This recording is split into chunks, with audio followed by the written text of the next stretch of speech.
Peace, salute everybody. Excuse me, sorry about that. Peace and salute everybody.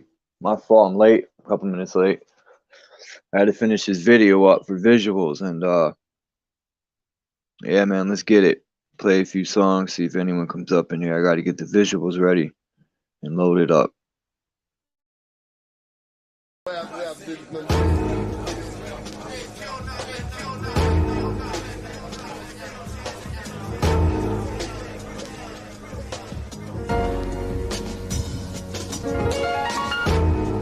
The fact that his education was a little not according to the usual pattern against him in the academic world. No more for 30 milligrams of something strong, smoking on something, feeling like I hit the bomb. I am this what you thought was wrong. Raise a hand at me, you gon' lose a arm. He upset cause my music is bomb, and my face make sure they turn on. Stay calm and get some, or you could get dumb, yeah, go and get guns. And I'ma be right here for when you get back, and you gon' get a standing ovation, get clapped, yeah. He deserve an encore, and why not? These niggas acting like they want more. See, they want me to be the bad guy. Robin Hood Green, I'm Peter Pan Fly. Stop pulling on my wings, I'm trying to get high. Just do your little thing, I'll be out here doing mine. Getting dope about the day, get the f out the way. When you see a real looking like me, stay fly. Why you stuck on that craze? I'll be on another page, I'll be on another wave. Motherfucker. Stay blind, but I'ma stay dope. Hey, yo, light up another one of them things, man. Hey, yo, P, spit up some news. Hey, I stay dope. Let's show them how we do. Dope music. Yeah, I stay dope. Okay, PCP. A strap, 400 pills and fake ID. Yeah, I'm hotter than hellfire. I embrace violence. Give me a hug, come and get your face wired in. I get money on the bar, apostrophe S, super fresh, triple X. Think before you move on that nigga, he'll mess. He'll move before he think on you, nigga, EMS. Smoking that God bless, getting lifty. High technology, I'm real nifty. Keep a little box stashed in the hybrid. She wanna roll, I bring her to my crib. She love her hood, nigga, getting money, she ain't with no marks. And we can do it very well, 24 hours go hard by the day. Get the f out the way when you see a real looking like me. Stay fly, why you stuck on that craze? I'll be on another page, I'll be on another wave. Motherfucker, stay blind, but I'ma stay dope. Hey, come on, man, straight up. Some real dope, you know what I'm saying? Hey, I stay dope. You know how you can say it's back? All that extracurricular service. Yeah, I stay dope. Yeah, man, we getting way too much cash for that shit right now.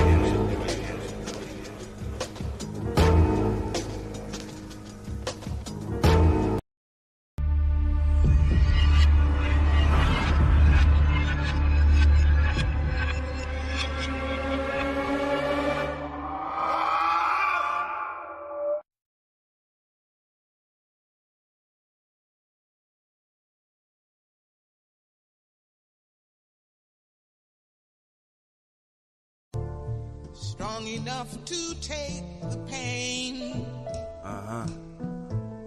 inflicted again and again. What do they call me? My name, bitch. My name is Strong. Yeah. Hey, yo. The moonlight shines on the New York skyline. Midtown is lit up, the city is mine. As I drive across Queensbridge, I see it clearly from my POV. This is fact, not theory. Yeah, that rapper got money, but that rapper can't walk through this concrete jungle cause he doing it wrong.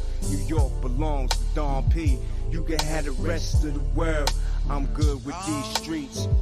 skyscrapers and housing buildings. I know about London, but I prefer Brooklyn. I know about Marseille, but I prefer Queens. And while you hire cops, I prefer my team. I got a powerful army, it's no need for a gun. You want hardcore rap, you fucking with the right one. This is maximum strength, there's no need for drugs. You want reality rap, homie, you got the right one. I'm strong enough to take the pain inflicted again and again. What do they call me? My name is strong. You know what? Strong. Maybe once every tangerine moon, I'll be in the mood to paint the town red with your corpuscles and plasma, some violent art. These thoughts in the corners of my mind are dark, but then the Times Square lights, they switch my whole attitude. Reminds me of billions that loot. I must persist, I must pursue the rest of my success. I am not through. They tried to put my run to an end, but it sure is the point on the state building. I stand tall, wipe the dirt off my clothes when I fall down. I'm way too strong. This is my town, my subways and sidewalks. I done ran through these gutters like a tunnel rat, waist deep inside of the shit, in the midst of the action where people get hit. Look, strong enough to take the pain inflicted again and again. What do they call me? My name is strong. Yeah, you ain't never been touched means you don't participate within the fuckery. You stay comfortably distant from pain infliction. Meanwhile, I'm flirting with death. She put her lipstick on the collar of my shirt next to my jugular. I ain't trying to keep her, I just want to fuck her when I pass through. I'm too committed to life. She a bitch, but I love her, refuse to part from her. I'm Destiny's child, I survived it all. The Most High got a special plan just for me. My table is set with cake for days. I'm a little bit late, but it's okay. My future's so bright that I gotta wear shades. I follow in the footsteps of LL Cool J, 50 and P. Diddy. My relentless drive to thrive and prosper made me strong enough to take the pain inflicted again and again. What do they call me? My name is strong.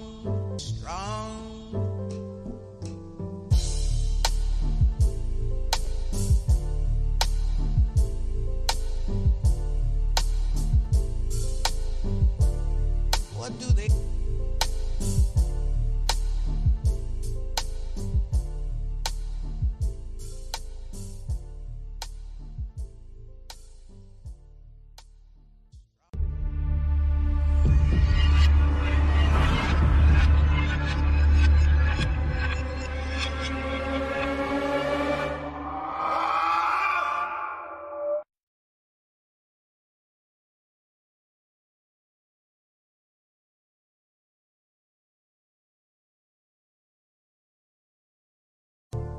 Strong enough to take the pain. What's good, man? Inflicted again. So I had to go into the dam. I went to upload it, and I only got 200 megabytes to play with, so I had to go. My name is Oh God, he playing with me. Hey yo, the moonlight. Shut up, Prodigy. So I had to go and take some pictures out, and now I'm redoing it again. I almost flipped out, but it's all good. I'm gonna get it done. It's just gonna take another few. It ain't long. It's just like 20 pictures, and I need the visuals. I made 2 of them, actually, 2 short ones, and I'm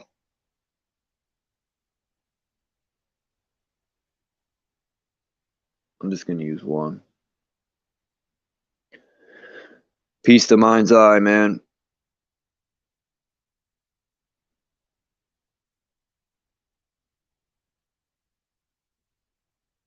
Yeah, that song is fire. Strong too.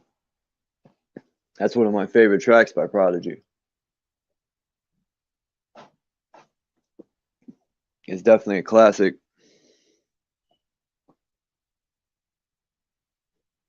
Prodigy period makes classics. I'm about to play another track by him. Real quick, wait for this to upload. It ain't gonna be long. I'll just play another song or two.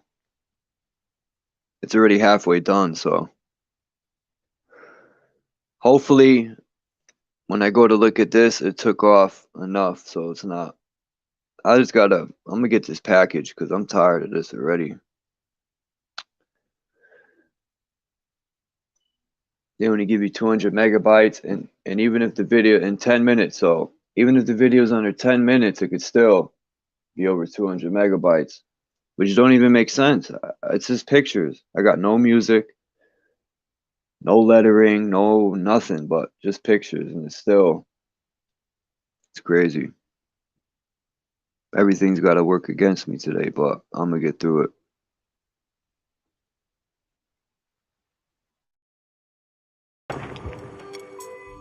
Shit, sometimes, man, I just get stressed out. I'll be like, damn, yo, I wanna go over here and just wanna smack a nigga up. You know what I'm saying? Crime syndicate shit, though. Niggas know us. You know what I'm saying? My piece put me on, for real.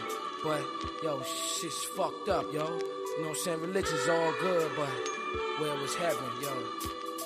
An ordinary cat from out of projects since I was younger though. Mom raising children's pops dipped a long time ago. In my mind I see flashback. I had no fancy clothes. Skinny, ugly, naughty head nigga. Crying with snotty no. Even though my father neglect, he paid the child support. Hadn't seen him all these years. I hug his ass in court. Always said I'm coming to get you, and I'll be waiting too. Holiday and birthday presents was never coming through. Remember at the age 13, I started smoking weed, hanging out with cats that was older. Started to run the street, dropped out of high school, selling drugs, impressing chicks. Spent most my cheddar on gear. My mans was buying whips, New York, Jamaica, Miami niggas. Flooded Virginia quick, consigning work only if buying. Prices was high as shit. Remember when I first got hit, I seen the iron spit. 50 cats been in one corner bleeding with pellet hit. My man Sean, he held on strong. Slug burned through his lower backside, cracked his spine, exit his arm. Lost him twice on the hospital table. And when he died, I cried my eyes out. I couldn't take it. Damn.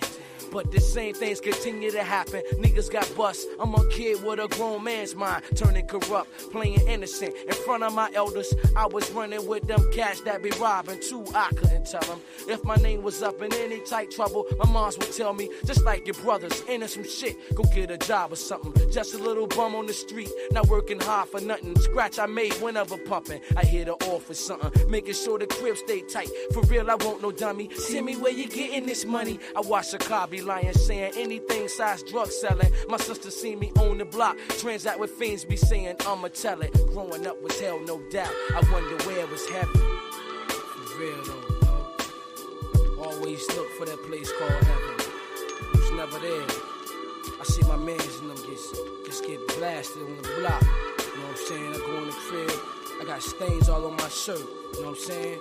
And my mom's knew this type of shit I was going through because I was a project. Now I'm a grown man, still it's like life dealt me the wrong hand. Cats that was my man be frontin' or either found dead. It sounds sad, incarcerated, just turned a new dad. Remembering them long 10 months from slinging crack bags. Mom put me out with the quickness, carry your black ass, but still coming back to the crib. Oh, so you back here. Ma, I just came to holler at you, see how you doing. Nothing's changed after all these years. Still hustle for some gear, smoke weed, still drink beers. I tell you from my heart, yo, times I'm like, yeah. If heaven was a place on this planet, you find me right there.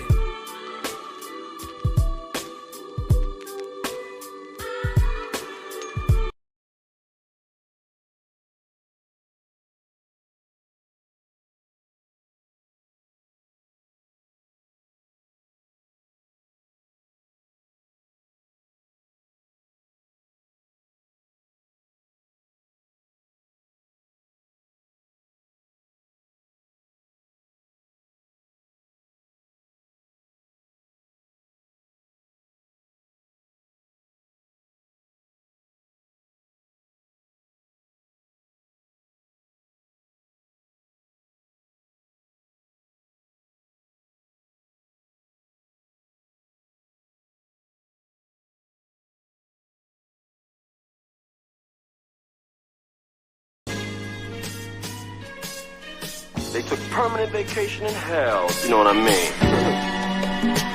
Well, I must have been away too long because my feelings are dead. I feel no remorse. Global state of mind, I'm seeing far beyond my nose. 10 years from now, I'll still be around, spitting my flows. 10 years from now, you be a memory that no one knows. I don't feel sorry for you niggas, my feelings are cold. People dying, life goes on, it's nothing you could do about it, just be strong, yeah. Dead weight niggas try to pull you down with them. They like psychic vampires, suck the life out you. Mentally I'm focused, think like a Marine. Hoorah, I ride or die for shit that I believe like. Nobody can stop me, I'm the illest rapper probably on the earth. Niggas copy a line that I draw. These rappers is frauds, my artwork expensive, they cannot afford.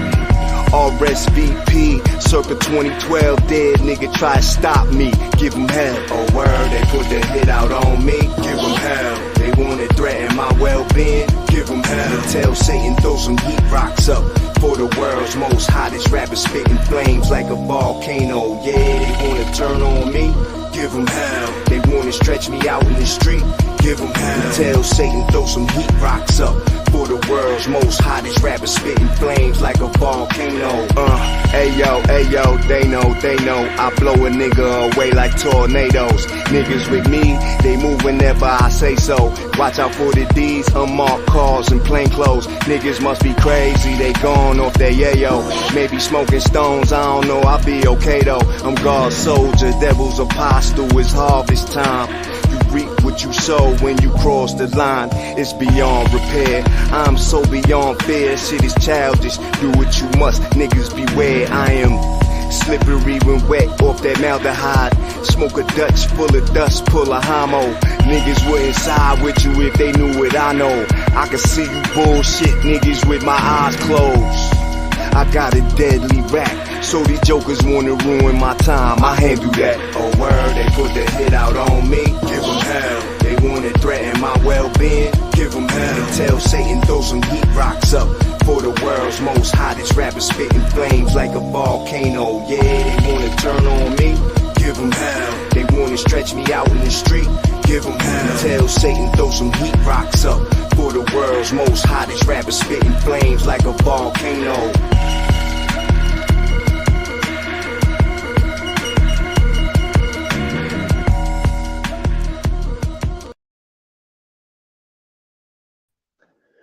It's almost done. I had to put that on. You said that. Give them hell. Definitely a classic.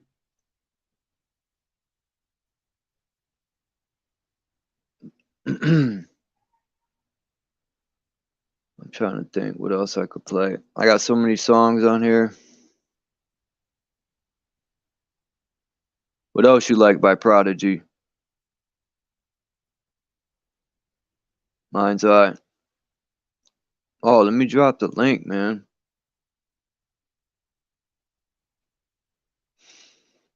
It's almost done, man. Sorry for making everybody wait, but it's like today for some reason, just things want to work against me, but I ain't gonna let it aggravate me.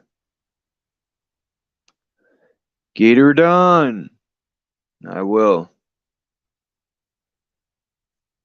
Hell yeah. Prodigy, when he died, that shit had me tight. I couldn't believe it.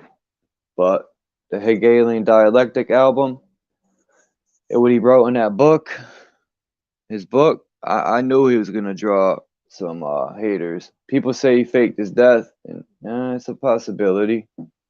He could have done that to hide. But at least he left enough classic music behind. All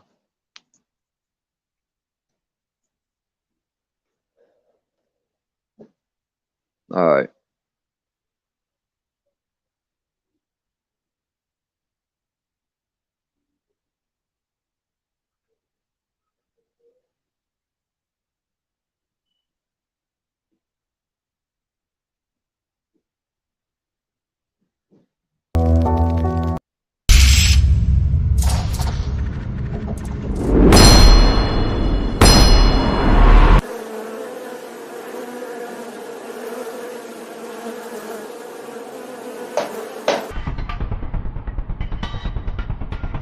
Alright, serious fellas. Game face is on. 2 minutes till ETA. Synchronize your watches, let's go.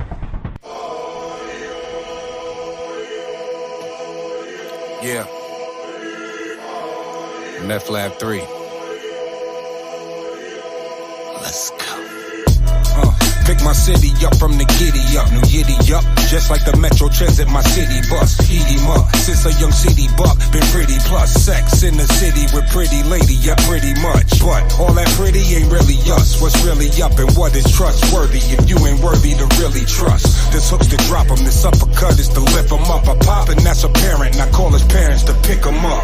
What's all this switching up, changing faces and nip tucks? You wanted all the juice, then you bitch up. It's method, I ain't changed since Big's what? I'm more like Heavy D, Mr. Big Stuff. Before they had injections for big butts, I'm big clutch. Pocket full of Giannis, that's big bucks. No cap to these rappers, I'm big bruh. Been trying to fight the power like Big Chuck. I'm trying to tell these cowards they get touched. But trying to rush eyes like Chris Tuck. What if Big made it back to NY from Cali? What if Martin and Malcolm linked up for a rally? Man. What if Pot Smoke and his folk didn't drop the Addy? Damn. Well, I guess we'll never know, so we still blowing the ratty. Go.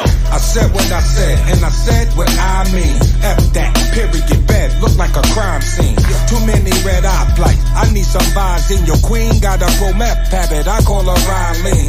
She not a side thing like Coretta, she like king. And king run the palace, I'm not a savage, that's Viking. Striking, woods in my backpack, I'm high king. Spiking, these punches feel like I'm doing the right thing. This love and hip hop, but y'all just here for the fight scenes. Ice queens, whatever, I charge them extra for ice cream. Bong, no Cheech and Chong, just a bong, a nice dreams. My time mean money like Audemars and Breitling. You pay the cost, but don't even know what the price mean. Go harder for the limelight, don't even know if the light green, red light, beam. This ain't hard as it might seem, but it's harder than rappers try and fit in them tight jeans. Meth Lab. It's the last 2 minutes. You give us 2 minutes, don't at me, and we'll give you the world, the world, the world, the world.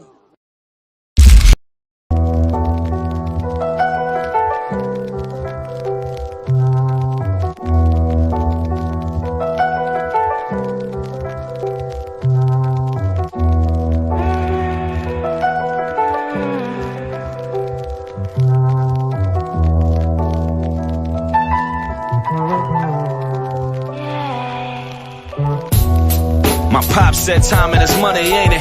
I prayed over my watch and promised I wouldn't waste it. No sir, there's no blurs, no vision tainted. Nor is the hue on this inf beam, ain't shit adjacent.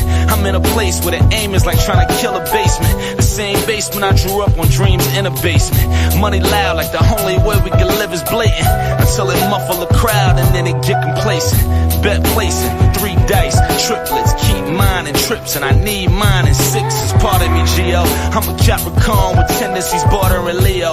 I was told that I would be Birdie, but wanted to be Theo. I was 12, falling asleep to the thought of a kilo. I was 12 in advanced classes as bored as a free throw. My mother's biggest fear was me coming home with a PO. So I never came home with one. Never saw the back of a cop car, but saw the back of a cop's soul with his Glock drawn. And saw the souls hop out of the women I hopped on. And saw pesos on the VI like Sky Dog. It gotta be you. You fathered everybody out on the move. Rappers doing a lot of ugly tie shopping in June. I'm on the other side of the table like none of that's important, but still I'm smiling on it cause it's obviously true. I'm true enough to admit that we grew up the same. We grew up on a flip as if that was God word. Intriguing how God works and how a rod works and a bent card works and how we thought it the same. And you get caught in the aim of my side by sides. Birdies on a Hail Mary like la da da. And rumor has it bros like Von Miller on the line. You false start and should've turned Thriller on a dime. I'm just filling in the time that I promised I wouldn't throw out. Try and catch a lick with my ace boom before we close out. I move around lower than Ace do when I roll out. Hennessy bloodstream, I bleed and it'll flow out. And due to the circumstance that we was all placed in, the only way that we'll be complacent is off of payments. And there go that word again. See how we all waiting? The easier the truth, the quicker you'll all face it. Knee deep, chasing time. It's like I'm standing still. Got no time to kill. No sleep, can't rewind. So I walk alone, king without a throne. Pop said timing is money, ain't it? I prayed over my watch and promised I wouldn't waste it. No serving, there's no blurs, no vision tainted. Nor is the hue on this inf beam, ain't shit adjacent. I'm in a place where the aim is like trying to kill a basement. The same basement I drew up on dreams in a basement. Money loud, like the only way we could live is blatant. What's up, Until it Dean? muffles the crowd and then they get complacent. Difficulties. Alright, but it uploaded. That's one positive thing. So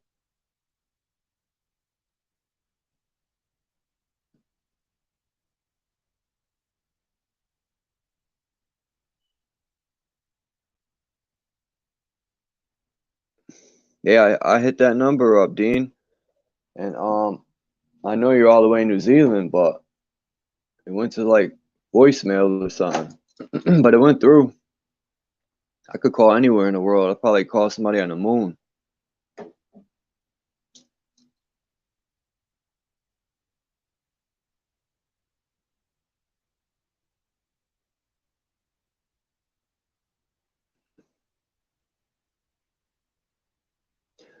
Yeah, I don't know, man. Maybe trolling or something, bro. Mind's eye. But if you want to come up, Mind's eye, anyone, Dean, I'm about to just roll these pictures I want to talk about. I want to hear people's thoughts and on these different cosmologies of flat Earth I got. Yeah, I don't know why, man. I think you're doing it on purpose.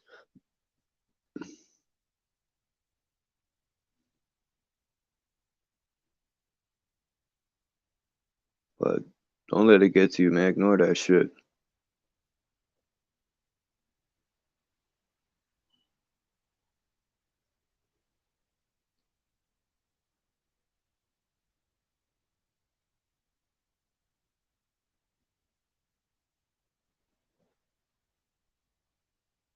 Word. Take this shit off.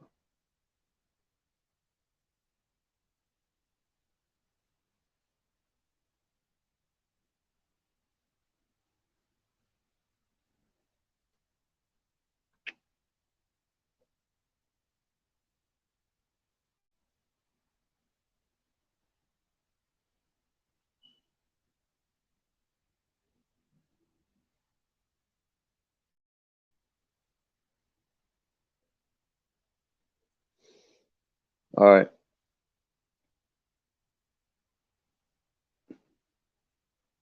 Mind's eye. It's not funny, but now I'm laughing at what you said. Mind's eye. The link? Why it's not in there? I think I dropped it twice. Don't tell me it ain't showing up.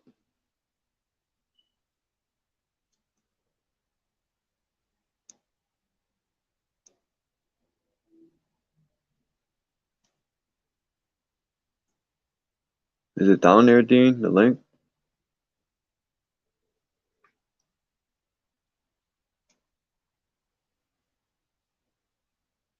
Yeah, that video, Mind's eye, that I watched this morning on your channel, bro. That shit had me thinking too. And the frisbee one. And he was talking about emotion, and it made me picture in my mind the frisbee spinning, and I was picturing like thinking about tornadoes, typhoons, the vortex at the North Pole, but I know what you mean. But yeah, and the frisbee, well, yeah, typhoons move over the water, and so does tornadoes, but now that moves over the land. But the vortex at the North Pole and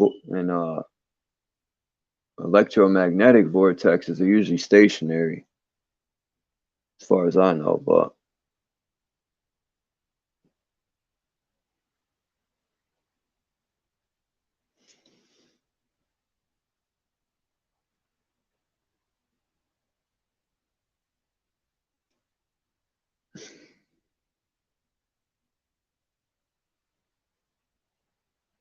the Fibonacci sequence.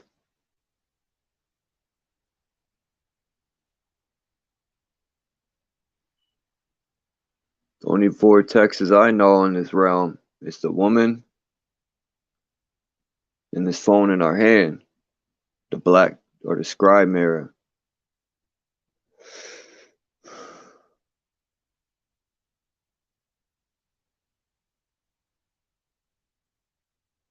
I personally don't think no vortex you can walk through. The only vortex a body can go through is the woman's yoni, and that's it. And that's only one way too.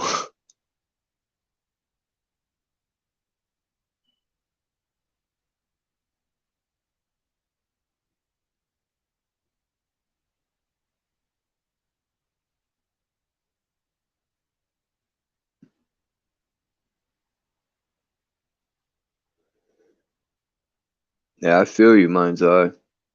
Nah, man, you good, Mind's Eye. You always good hair, bro.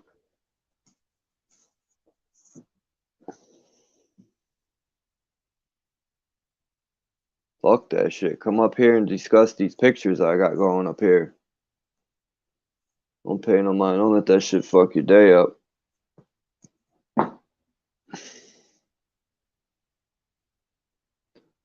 But I also get why you're mad too, 1000%. What's up, Dean? Why won't this go Hey, forward? Charles. Having a bloody Hey. lot of trouble getting into StreamYard, bro. Fucking makes me wait so long. Alright, Mind's Eye, that's cool. Yeah, you can see these pictures, Dean? Yes, I can. Alright. Yeah, I didn't put no music with them or none. Oh, I gotta loop them. So they'll just keep playing because I want to talk about. I should have took that other one out with, no, it's not Abraxas. That was the. I study so many symbols, I'm getting confused. Oh, man. I can't help you, bro. The demiurges or demiurges. Oh, Yeah, the man. I get. It was in there. I should have took it out. It has nothing really to do with this. Even though it has the sun and the moon and it represents the energy at the center, it could, or they say the god, it's one of their gods or whatever. But I think it represents the energy at the center. That's cool, I was listening to Phil sent me a thing on Telegram, where the whistleblower was X-Men in Black or something. For what? He worked for the CIA and he was a whistleblower and he died like maybe a year after he blew the whistle in 1989. Oh, I know you're talking about Phil Schneider. That's him. That's him. Yeah. Yeah, I used to look into a lot of his stuff, but I'm careful with these CIA agents because that's the CIA and for sure. We don't know if that's all true. They like to mislead people and shit, but you know, he said he got his hand cut off. Like everyone says there's grays and all this stuff, but where? I've never seen any. Okay, that's the subject I wanted to talk about actually, Charles, is because we could talk about it. We could talk about it. Okay. Well, you do what you want to do, and when you're ready to talk about it, we'll buddy go for it. All right. How did that picture? Oh, I hate when they do that, man. I put a picture in there, and then when you go to put it to make a video, it comes out as a different picture. I hate when that happens, man. Yeah, I call that bloody bot confusion, Charles. Yeah, it looks like they do that on purpose. Yeah. You know, they're fucking with us, bro. Damn, I should have took out that other one too. Yeah, and then Trump. Like that was supposed to be the Mayan cosmos I had in there, and it turns into a Trump picture. Yeah. Yeah, these people copyright pictures, man. A picture. That's There's a million. That's why it does that. It's copyrighted. Right. So that's a bloody racket, isn't it? I mean, you know. Hey, interesting what Phil was talking about with the with the purple ink, yeah? With what? With the purple ink. Oh, yeah, yeah. He said that you I just, signed that royalty. yeah, I was just looking over your last video you did Yeah, a few hours ago, and yeah, bloody interesting, eh? Bloody yeah. interesting. I'm pissed off because some of these pictures in here, I didn't want. I thought I took the Trump out, and somehow another picture turned into that Trump with his hands like that. That has nothing to do with this. It's like nothing's going right for me today, man. Nobody came through to show love earlier. 'Cause people are working, Well, probably busy. well, I was asleep actually, you know, and I mean, this is what pees me off so much, Giles, is I'm in a different time zone, and you guys are having your daytime, and I'm at night, sleeping at night, you know. Yeah, I know. But I do my best to get here, you know. I do my best. Yesterday, I was just about to start on one of yours, and we had some people turn up from in town, come out for the day. And the day before that, we had people. It's Christmas bloody time. People are turning up left, right, and centre. Over there in New Zealand, is it? It snows a lot, or it's just like mild No, winter? this is summertime for us, right? Yeah, but is it snow? Well, there has been down south. Yes, yeah, there has been. We've got probably one of the wettest years we've had, Charles, since 1905. Yeah, it's raining here in almost January, and never. The last 5 years has been doing this. So it's crazy. It was so Well, warm I could have went out with a short sleeve today in yeah, Connecticut. the humidity's high and the bloody rainfall. And it's just making me wonder what, you know, even what Phil was saying, it's like something's being moved forward, get in the readiness for something, you know? Yeah. You can see the pictures, right? Yeah. I got the Russian cosmology, the Mayan, the Celtic. I got some Chinese cosmology. I was trying to look for Haitian and Jamaican cosmology. I was trying to get something from everywhere, but they didn't really have nothing for Haitian. I got they had something, but it was like the mind, the spirit, the body. They had something completely different. I took that out.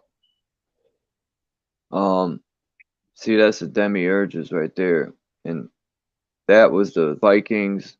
That's the Vikings. Now, what I noticed is I didn't put the pictures up here, but the sun, right, and the moon. Let me see if I wrote the name down. It goes in these cycles, and it looks like the number 8, and that's if I'm not mistaken, the number 8 is infinity, right?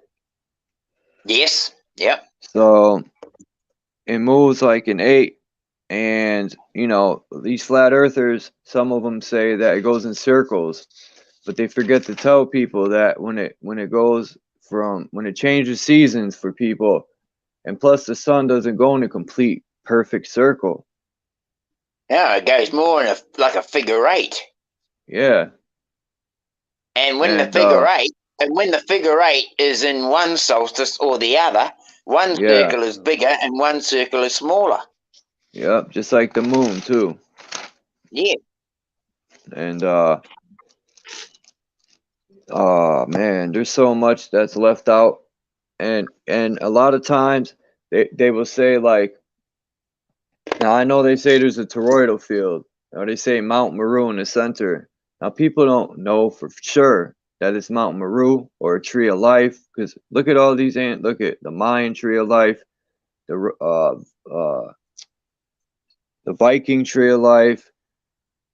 I got all these trees of life, and now we haven't been to the north. See, people got to be honest and say, well, I don't know, I haven't been there. Now that guy Dave Weiss is honest. He'd be like, they say, well, what's the stars then? He'd be like, I don't know, I've never been up there. Just like the firmament, none of us know if it's solid, if it's toroidal field, and It's you all know, guesswork. Yep, yep, yep. see, I don't know why that picture's there either. That was supposed to be something else. That's the toroidal field around the body, and this, I don't know what that is. But that's Rahu and Ketu also, the black nose that I think eclipse the sun and moon. And then that's the cosmic egg, which some tribes believe that we live within an egg, which we do, because it might not be a solid egg, but they're talking about the Great Mother. Yeah, fully. And the, yeah. And the egg is within the toroidal field. Like, and everybody's ancestors were on point as far as cosmology and where they lived. They knew. Now they teach you that. Peace, Sally Sue and Christos. If you want to come up, Christos, and speak on this topic, you can. I'm still a bit crook still. Sorry, man. Now, Polaris, my thing is, you know, I would love to go to the North Pole and check out MT.MERU to see if it's the tree of life or if it's a mountain or what it is. I want to know if Polaris, because I know the higher you go in elevation, the closer you are to Polaris. Now, I want to know if Polaris projects the sun and moon out, like on some maps, or not maps, some pictures or drawings. I don't know what to call them. Like this right here. Yeah. It shows. Yeah. Yeah. Now, you ever seen them things that they have for children? Like here, the black sun, and it goes up.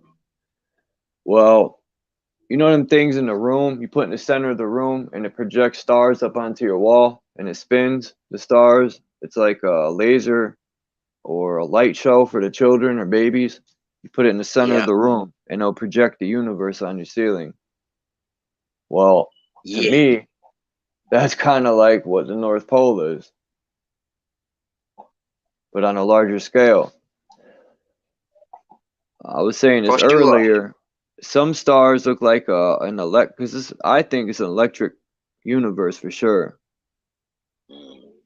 We're all electric beings. Well, you know, I mean, if you're talking like, I mean, I have to say, if there's any kind of dome up there, it's got to be an artificial one. You know, solid? like artificial. It's not a natural, it's not like a piece of earth or anything like that. It's not part of the natural ecosystem of the earth, is it? It's like well, it is, because it's keeping the ecosystem in here. But to me, it's like it was constructed by somebody, you know?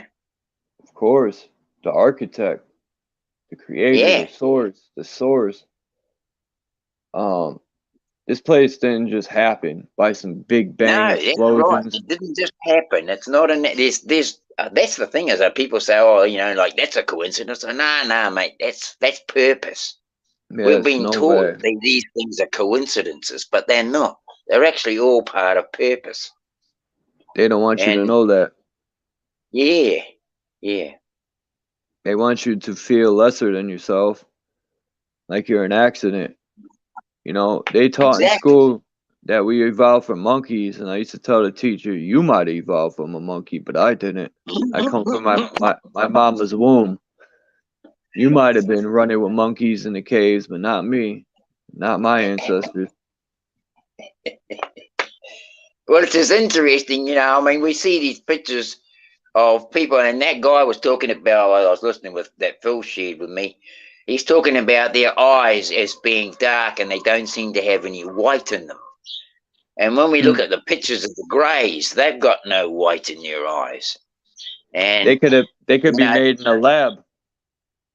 Well, this is another thing I wanted to say, is that these greys could be just another experiment, you know, because when you look at things, we've been experimented on. They say that the greys experiment on us. Who's to say that? Sorry? The pod children. The pod children, yes, the pod children. And so you've got to think to yourself, you know, like people like Cavendish, who started Cavendish Bananas. What's that guy that did Culpeper? He was the first person to start homeopathy or something like that. But all these different people that we say they were founders of these things, right? They say they were founders. To me, these are the pod babies, right? Whenever they say they found something, they stole it. Yeah, but to me, these are the pod babies, the ones that come up first, the ones that are used to breed. Yeah, I got a video on them. They're the ones that the TV is their god. I got a video. I just played it earlier. Did you see it? Yes, I did. I was actually watching it. That's what I was referring to. Yeah. Those are the fake people with no soul. Yeah, well, they got that. Yeah, this is what I'm thinking. Like, it's like we're caught up in this fucking great experiment. At some point, we were not an experiment. At some point, there were no experiments. That's right, Sally. So I agree with that. Peace, Sugar Seas. How's everybody doing? What did she say? Oh, hang on. She said the pineal is magnetic and the pituitary gland is electric. Plane is magnetic and electric. Jewels and crystals and most metals are magnetic. All is electromagnetic. Factual. Excuse me. That's what I left the magnetic part out, Sally. So you're right, man. And Sugar Seas said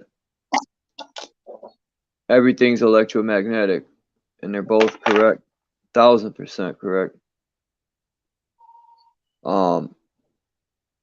Like even the Book of Enoch and all these Bible. I don't prescribe to religion and stuff, but there's truth in them. And just the only problem I ever had was these religions leave out the women, right? There's no balance. It takes a man and a woman. I don't believe in no guy snapping his fingers to the dirt and creating people. That's crazy. My eyes, at least. I couldn't just never buy that. It takes two. That's the other side of the coin. That's magic. When that's spellery, isn't it? I don't even think. I think magic. Most of it's technology or science. Yeah. Okay. Well, I mean, I only use the word magic because so people will, Yeah. You could create in a lab. You could create humans, but I don't think they would have a soul because it takes a man and a woman's. When they both release at the same time, it's like a charge that creates a soul right there. It creates the spark. I believe that's when the spark happens. Yes. If they create you in a lab with a sperm in the artificial womb, there's no spark. You're just a soulless pile of pod. Yep, pile of pod, eating, sleeping, and drinking. Yep. And being a slave or slave. Yeah. Maybe that's why these people just do what they're told. They're programmed easy. And the guy said it exact when I try to speak to them about, well, I don't know if they're positive, but when I speak to certain people, they get angry. They call me names. They say I'm a liar. They say, why would the people on TV, why would the news lie to you? Right? Why would the government lie? Why would they lie? Yeah. Oh my God. It's crazy, Dean.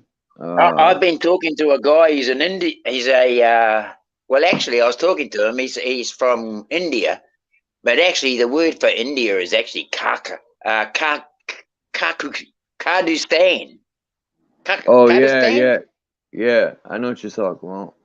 Yeah. So actually, I went into the shop the other day to get some because these Indians, they own all the bloody shops around here. But anyway, it was funny, and so I said to him, "Oh, so you're from Kurdistan?" And he said, "Yeah, how do you know that?"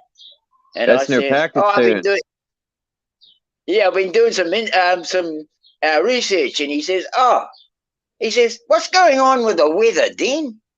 And I says, well, it's probably geoengineering. And he says, what do you mean? And I says, weather manipulation. He says, what do you mean by this weather manipulation? I says, oh, the bloody government puts up shit, they're bloody manipulating the weather. I'll show you some videos on it if you want. And he goes, now, I think you should be our government leader. You've got some brains, he says. I says, mate, I don't want anything to do with that fucking horrible fucking system. I'll kick the lot out of the fucking ballpark. You know what I noticed too on all these cosmologies? Well, there's a pyramid here, but they all have 4 side pyramids or 4 rivers, leading to the center. Yes. Even here, there's 4 rivers. Now, on the maps, though, which is weird, it's all disappeared. All the present maps don't have anything at the North Pole. And I remember in like 88, 89, in elementary school, the maps had lands at the center. And then by the time I got to middle school, they were gone. Right. In the 90s. Now, these trees always intrigue me, these trees of life. Because when you look at Devil's Tower, I should have had a picture of Devil's Tower here too. These people, and I wanted to put a picture of Devil's Tower and a picture of a tree stump. Because people argue with me, say, oh, there's no trees that big, no way. I beg to differ there. Fucking A. I think the movie Avatar always say this. And the way they came and cut all their big trees down with these machines. And then you see that map from the 1500s with the 7 kings coming on every corner of this realm on boats. Yeah, man. I think people came here to take these. The Tartarians might have been taller people that were very intelligent. They had all electricity and technology. They got a big chainsaw the size of a freaking, you know, them dumb trucks that are in the mines. Yeah, Huge dumb trucks. They have a chainsaw about as big as one of them, like a Titan was cutting them trees. They had it in the picture. I'm gonna show people this chainsaw if I could find it again. Well, you know, you've got to look at it. You've got to look at today, and I mean, we you look at the redwoods we've taken down in New Zealand. We have the kauri tree, and it's in the same position and like size wise as these redwoods. They're not as tall as a redwood, right? But and they those go are up babies. they go up to 300 or 400 feet high, right? Yeah. Yep. And they got a fucking trunk on them like the size of a bloody house, right? And those are babies compared to Devil's Tower and stuff. These are babies. That's right, Charles. They're babies, man. Devil's Tower, you could put a city or a town on that thing. Exactly. And I found pictures, Dean, believe it or not, that hobbits, or whatever you want to call them, us, I consider us hobbits to these giants and titans. They had trees built onto these, trees. Some like those were the trees of life. Because well, the way I see it, Charles, and I just want to step back a bit, but the way I see it is that all these trees were the life of our earth. And when they were cut down, it just changed. And I mean, have to know, every time we deforest the land, it dries it out. It changes the ecosystem. And so that's had to be what they were doing when they cut those trees out. They wanted to change the ecosystem. Look what they're doing to the Amazon. That's going to ruin everything down there. The whole rainforest is going to, it's going to turn into a desert, I bet you. That's probably what the deserts could have been. Jungles. Well, it's an interesting thing I have been looking at. You look around the earth at the moment and you see the programs for the future power sources, right? Right. I mean, you've got solar power on houses. So they promote solar power on houses, but you don't see that solar power operation going out in the like the community, the government sector. Like, they should be setting up these huge solar farms. They're not. They're setting up wind farms. Now that makes me think, well, why set up a bunch of wind farms when you've got sunlight? Well, they might be that we might not have a lot of sunlight in the bloody future. We might have bloody all wind. I'm thinking myself, why put up a bunch of bloody wind towers if there's... Oh, that makes sense. If there's no trees, it'd be Yeah. not. Oh shit, I didn't think of that. Damn, Dean, that was a good. Yeah. Wow. Huh? Cause yeah, you're right. Cause look at the prairies over here where there's no trees, the flatlands. It's freaking windy as hell out there. Damn. Yeah. Huh. Yeah. People need to wake up, man. They need a good smack in the face, cause So I'm going to say that we're going to be expecting winds in the if we don't, earth. Like, if we don't stand up now, man, and do something, it's gonna. I don't know, man. It's crazy. We're going downhill pretty damn fast. oh, yeah, the world is, but we aren't, bro. You know? We ain't giving up. Well, if the world dies out, we die out. Nah, that earth still exists, even without the world. The sad part is, a reset, a big cataclysm will happen. Those evil people will be down on the ground, and they'll make it through it, and we'll all die. The good people. That's what seems to keep happening, because they don't give us no spots underground. Well, I'm thinking along with Phil. I'm thinking on the same lines as Phil now, and I believe that they're going to we're going to see some earthquakes, we're going to see some liquefaction. Yeah, that's with what the I reckon. technology. The sad part is, if people would wake up and grow, we should have. All this division is planned. Like I always say, man, the tribes were linked, so they were so strong. They had to create divide and conquer tactics, because now we're just so divided. We can't even come together with a damn neighbor. Exactly. It's just it's a mission to get people to even listen to you. No one has time for anything no more. Everyone that's the just, other thing. I mean, the government's just run people ragged with their time bloody clock. I mean, fuck, people got to get out of bed at bloody such and such an hour, roar off to one job. They're so bloody financially dependent that that job is just not enough. They have to bloody work another one after that one's finished. Whoa. And possibly even, I mean, now people sometimes doing 3 or 4 bloody jobs, man. How the fuck have they got time to think, I wish I could stop these pictures. Now, the Mayan universe, right? It had the big tree, but the branches stretched out over the whole realm. Just like it was a tree the size of this whole realm. The branches probably went. I personally think these trees were not regular wood.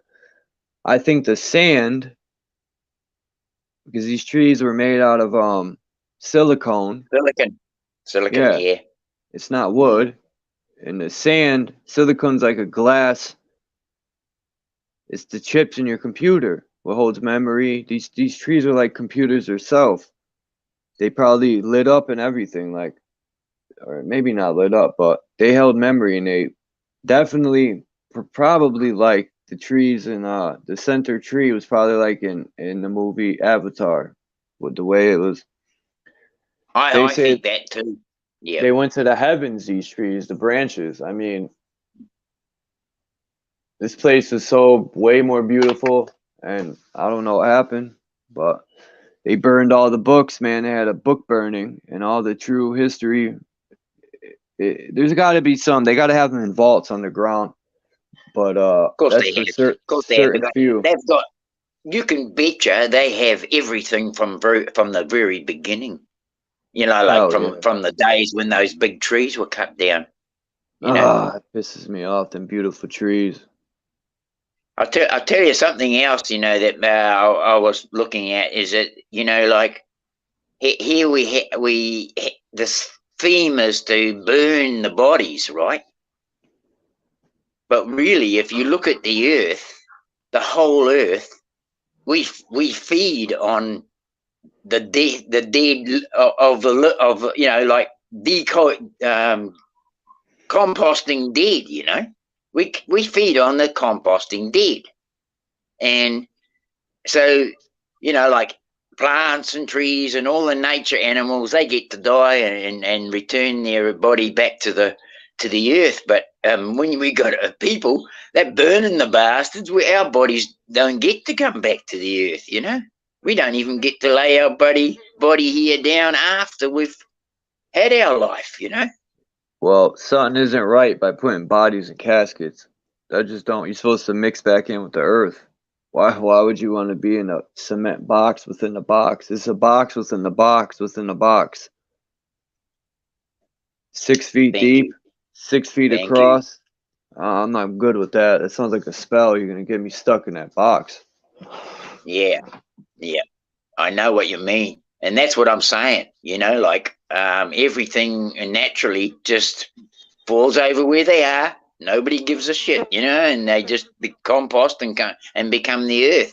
And here we have our societies. They're burning our bodies left, right, and centre. Nobody even bloody going back to just, you know, even just dying somewhere out in the wild somewhere and becoming the earth again, you know. Sally Sue says the forest was shrinking, but the trees kept voting for the axe. For the axe was clever and convinced the trees that because his handle was made of wood, he was one of them. I've heard that, yes. And then she says, we have tons of caves here in the Ozarks. You know, these caves could have been where the root system was to these trees.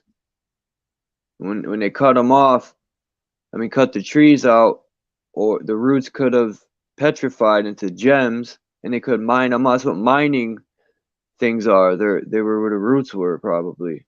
Well, that's another thing. Sorry. I just wanted to say, because, you know, like the tree branches, I think they're in Arizona or somewhere out that way. There's still pieces of the smaller tree branches, or those are probably like not the tree branches, but the little sticks going off the tree branch, that they're petrified. They look like gems. Yes. So the root systems definitely turn to gems. So what I wanted to even build on that a little bit more is that when we had these kauri harvest in New Zealand, I mean, some of our kauri, you know, you get you know how you grow seedlings, and if they all come from one fruit, they all grow up together, right? Yeah. And so this happens in the forest as well. So when a fruit drops off a tree or something and the seeds are there, they all grow together in a little clump. Now, if they all go for the light, and if they're not in the open, for example, they have to struggle with other trees, they tend to grow tall and thin trying to get to the light, right? And so some of these kauri trees were grown in these, what they call groves. They're so tightly packed together that their spires were up to 200 or 300 feet high, but the trunk girth was only a certain size, you see, because it had to go so far up before it could find light. And so the expansion of the trunk doesn't go out wide because it hasn't got the space, so it goes up, right? So they use these kauri trees like that. They use them for the ship masts, right? That's how they got the mast for the ship, because these things were so tall and straight with no branches on them. You know, they're just amazing wood too. If you have a look into kauri and just do a little bit of research on it, you'll find it one of the most densest woods we have in the world. It's a highly sought after timber for making ships, for example. You know, it's a really dense and beautiful wood. But what I wanted to say was when they harvested the kauri here in New Zealand, there was, you know, some of these trees, as I say, big round, the stumps were big round as a bloody house. And underneath these trees was all this gum. And we had gum diggers here. They called them gum diggers. And they actually dug over the land and came up with all the kauri gum. And to me, if you petrify the gum from a kauri, it turns out to be amber, right? So, you know, you got the crystalline substance of amber. And so what I'm saying is the older a tree becomes, and I mean, I know this for a fact, Charles, the older a tree gets, the denser its wood gets in the center, and it becomes what they call hardwood compared to softwood, right? So you get a tree that's grown for, like a pine tree, for example, it's 25 years old, 28 years old, they harvest the bloody things, but they ain't got no hardwood in them. They ain't been grown for 28 bloody years. A tree that's been grown for hundreds and thousands of years, that gets the hardwood, right? And that's where I believe the silicon comes in.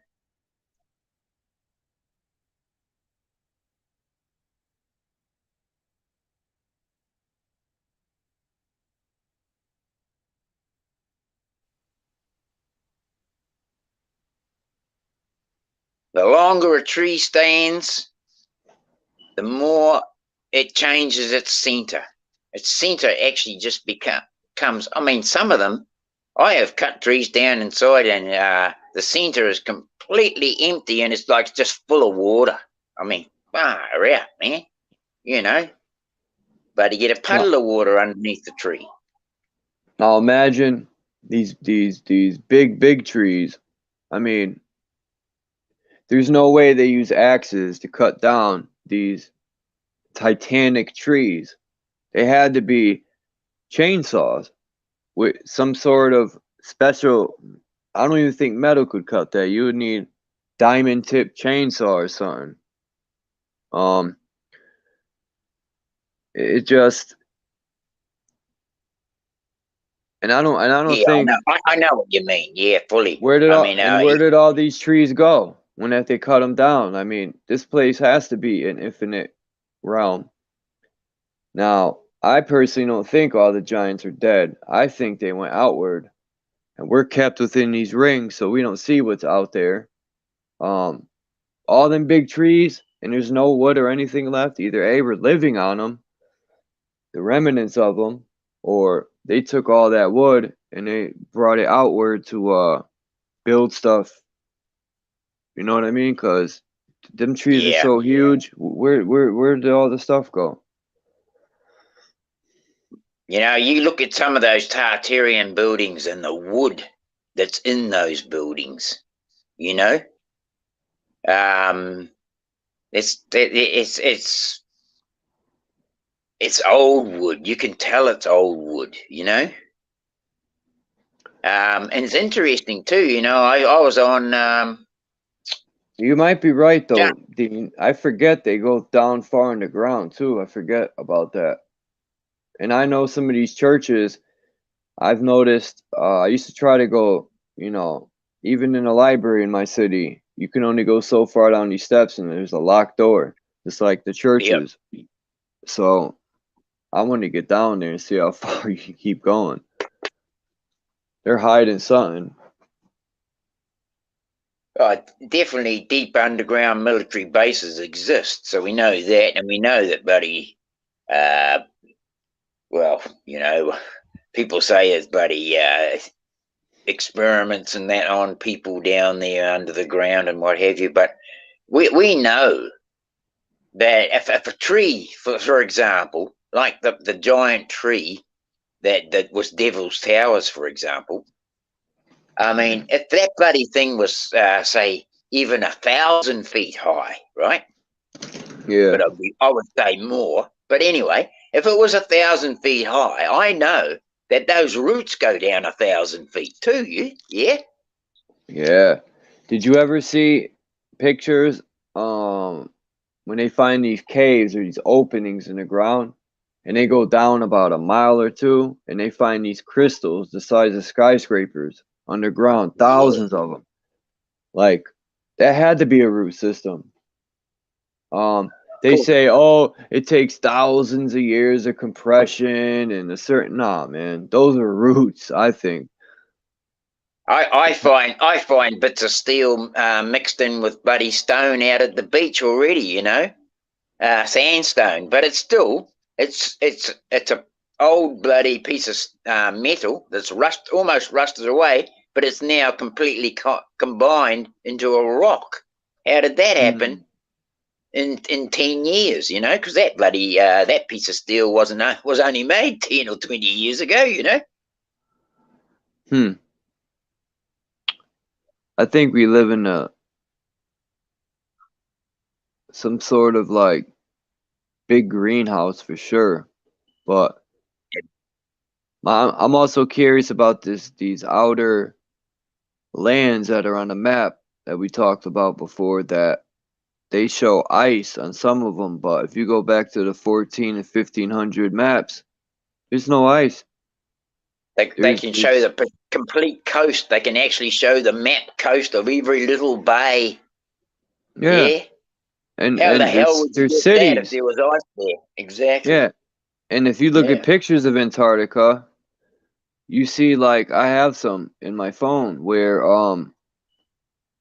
the ice, there's no way that those are natural. How could I say it? It looks like the snow has covered remnants of a building that used to be there, archways. None of that's natural, you know.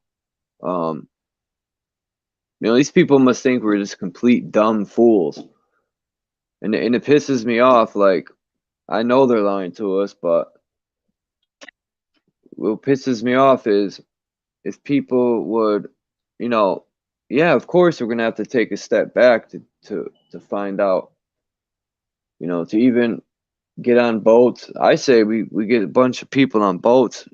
One boat's gonna make it. They can't stop all of us. You know what I mean? Someone's gonna get through.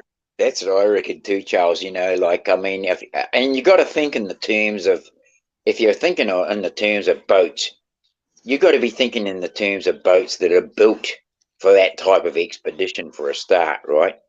Yeah, you can't take no race boat. You can't take no race boat, exactly. So no little fishing boat either. You could, but yeah, you I got don't know. to gauntlet. Sure, you know, there's a big idea you sound like Bumblebee from Transformers, Dean. You're starting to break up a little bit. Yeah, me like, pushing my phone down on my.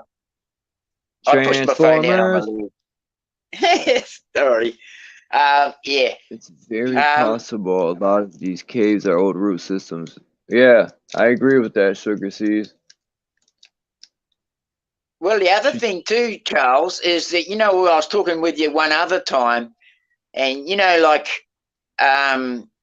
you see some of these big mountaintops, and there's lakes sitting up there, or there's just like a thing of water just coming up out of them, and you think, I was just gonna say that. I was just gonna say that. Like, there's these huge rocks that go up about a quarter mile, maybe more, and water will be coming out the top of them, and then it'll be like flowing to the edge like a waterfall and going off. But they have one, I forgot what country it is, and you got to take like a helicopter up and it lands you up there, and there's a hot spring up on top of this like square rock. It looks like an old tree stump.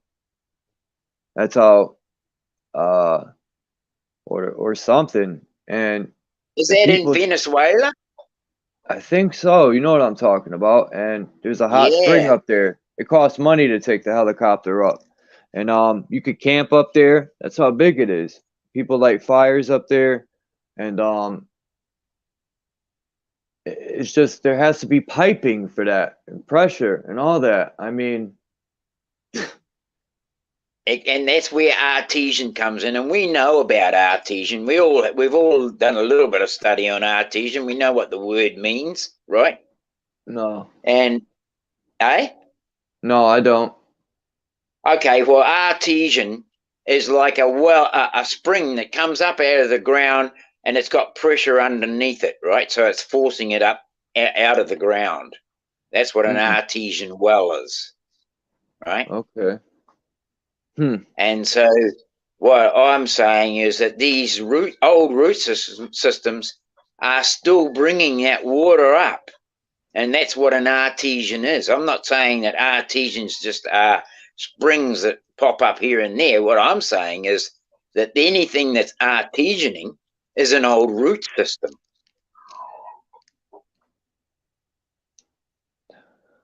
Huh. You're saying because of the roots, they're gone, but the action is still going.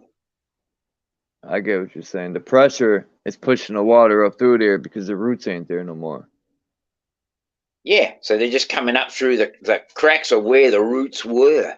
Yeah. Just like I thought these floods with the oceans, I've had this speculative theory back when it was 7 years ago when and I found out about these big trees about 7 years ago, and I thought in my mind, I said, man, if they cut these trees down, right? All the water and salt is a conductor, right? So I think these trees were hooked up to the stars and everything. They connected. Now, they cut the trees down. All that water that was going up into these trees had to come down.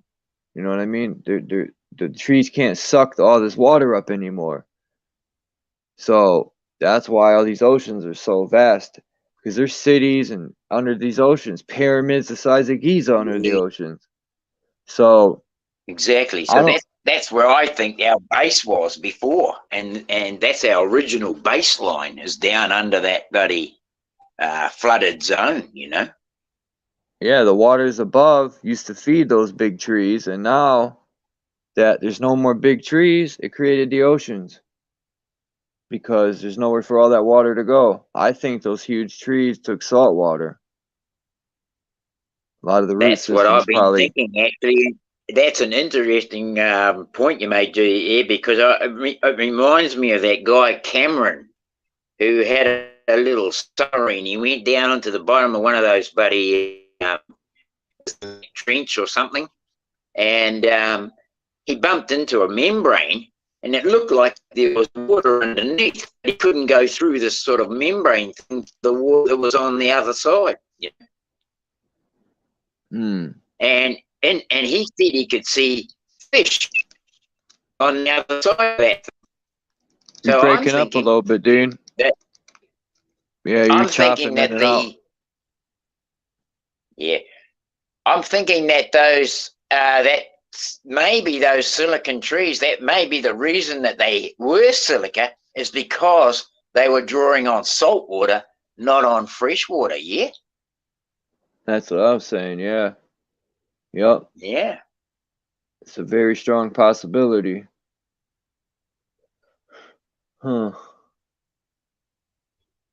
I mean, in so many movies, there's huge trees, Jack and the Beanstalk, Avatar, Pirates of the Caribbean.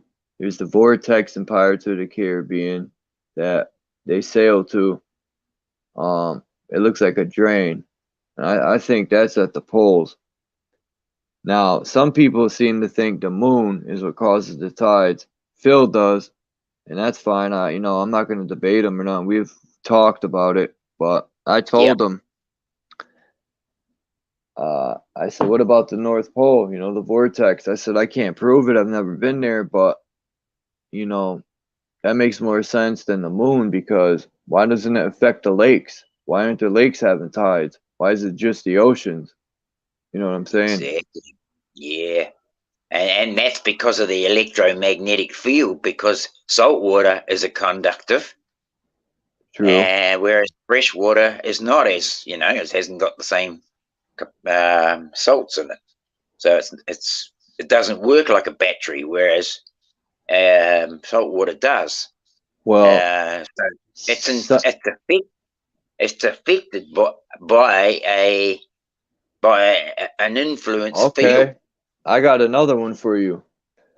He says these places that have tides, it only happens to the spots closest to the North Pole. When you start going further south, there's no tides. No, that's not true. You have tides here. It's very true. I Look mean, it up. over in Darwin, man, you could stand on the wharf at high tide, and you could spit in the water was just in front of you, right? And then when the low tide was, it fucking 10 meters, man. It dropped 10 bloody meters.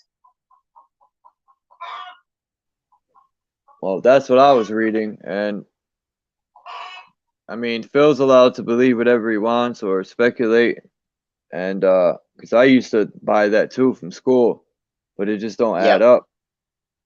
And that's what I've always thought about. That's what I've thought about, Charles, is the fact that we have lakes that aren't affected by tides, and yet the bodies of water are massive. So why aren't they affected? Yeah, the Great Lakes. You could hold a cup of salt water up to a full moon and it don't do nothing. But Phil says he had stakes in the ground, and he said the full moon's energy pulled them up a quarter of an inch or something.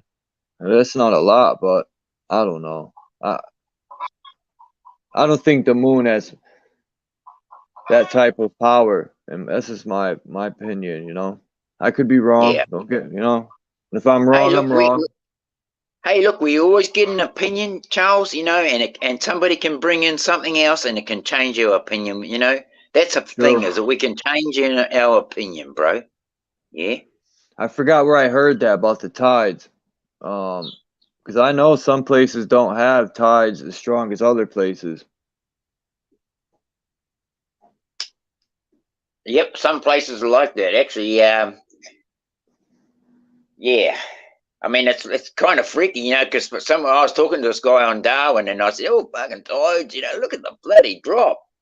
I said, "We don't get that same thing in New Zealand." And he says it's because we're closer to the equator, and I mean, I still can't figure that out.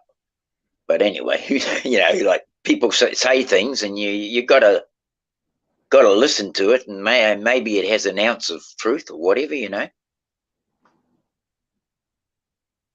Because somebody brought that up. And I used to think the tides were created from the moon because that's what we're taught. And I didn't hear any other speculation.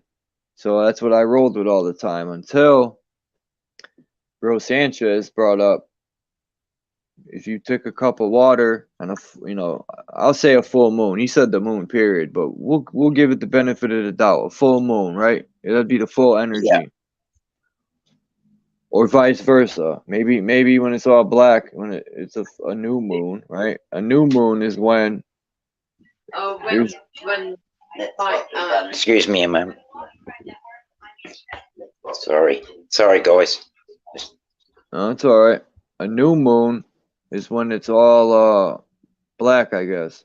So either way, if you hold the cup up, it doesn't affect that cup, and it don't affect fresh water either. Now, I know salt is one of the strongest conductors besides gold. I think, was copper a good conductor? I think so. And wood isn't not a conductor at all, and neither is rubber, but that has nothing to do with, I don't know why I said that. But anyway, I just think the tides are controlled by it could be the magnetic mountain, electromagnetic mountain on the North Pole. Well, I'm getting where you're going with that, because I mean, if you've got a field, a toroidal field that's continually turning, right? That's what I'm saying. There you go. You're going to have some kind of field of energy pulling inwards, right? Yeah.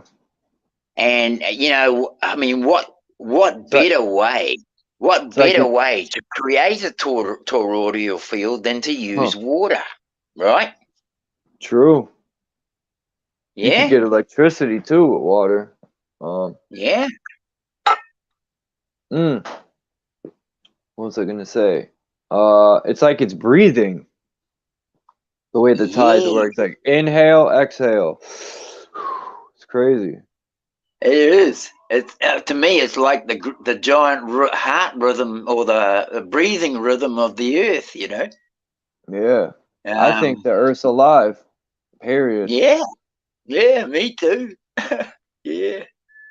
Sugar C says our own toroidal field is similar to tree rings too. Each year we grow. There is an important and energetic imprint held within our field. Learn this from biofield tuning. I'm gonna have to check that out. Let me write that down. Biofield tuning. Thank you, Sugar Seeds. I appreciate that. I like it when people share stuff, man, because I like biofield tuning. Field tuning. Right. Cool. And I didn't know Sally Sue lives in the Ozarks. That's awesome. And then Eureka Springs. I think Sugar Seeds. Someone says they live in Toronto, if I'm not mistaken. That can't be Sugar Seeds. Maybe. I might be wrong.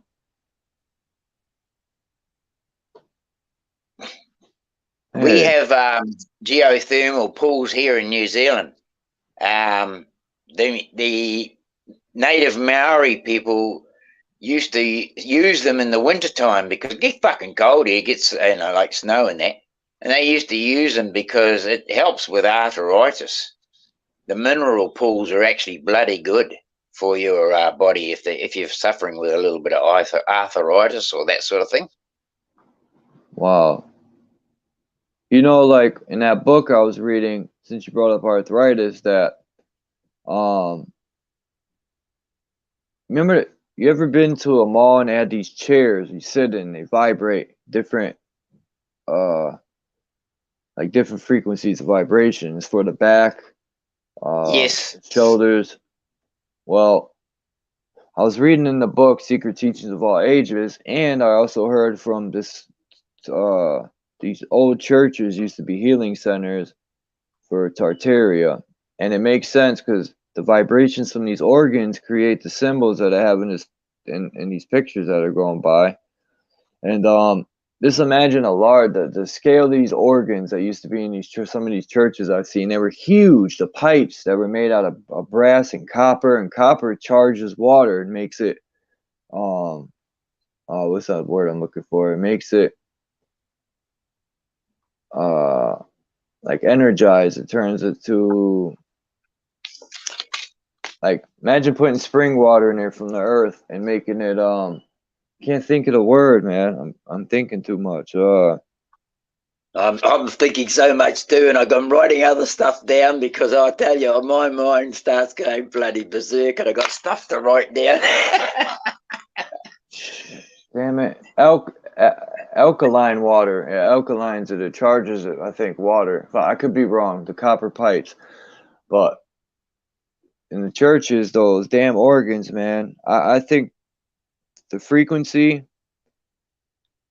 And if you know the body is probably 80% water, and vibration changes your molecular structure.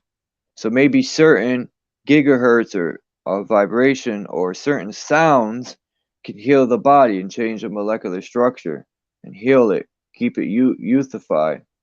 I made that word up, but keep the youth or heal any cancer or the vibration alone. These people were onto something. These healing centers and they turned them into churches to pray to a god and kept the tech for themselves. Because it's in the book here that it's a fact. Paracelsus states that they heal the body through frequency, herbs, water, all that. It's in the book, and I always had a feeling, but I couldn't really find nothing in Google about that. But I gotta look again and try to dig deeper. Google's garbage anyway to use because they're gonna hide all the truth there. They ain't gonna put no truth really. You have to dig and dig and dig and dig and dig for hours on Google. They're gonna bury that shit way at the bottom. Yeah, I know. But now Yeah. everything's a frequency. Like I even think the cup, you know, the cup they show at the center in some of these cosmologies, it's always a cup, and I think that cup at the center, it looks like a, you know, them horns you speak into. One of them things where you Sorry? press the horns you speak into. You press the button and your voice is real loud. Microphone. Bullhorn. Yeah, Bullhorn. A bullhorn. bullhorn. Yep. Now, the north, the Mount Meru, the North Pole, whatever, is sometimes a cup there, and it reminds, it's shaped like a bullhorn, and it reminds me, it gives like it could be a vibration, like the Mount Meru, the electromagnetic energy. The vibration, they said when God created, he spoke. The vibration, the words, certain words make certain symbols, like right here. That was interesting. Just to, hold you a moment. You know, when you were talking about how, like, we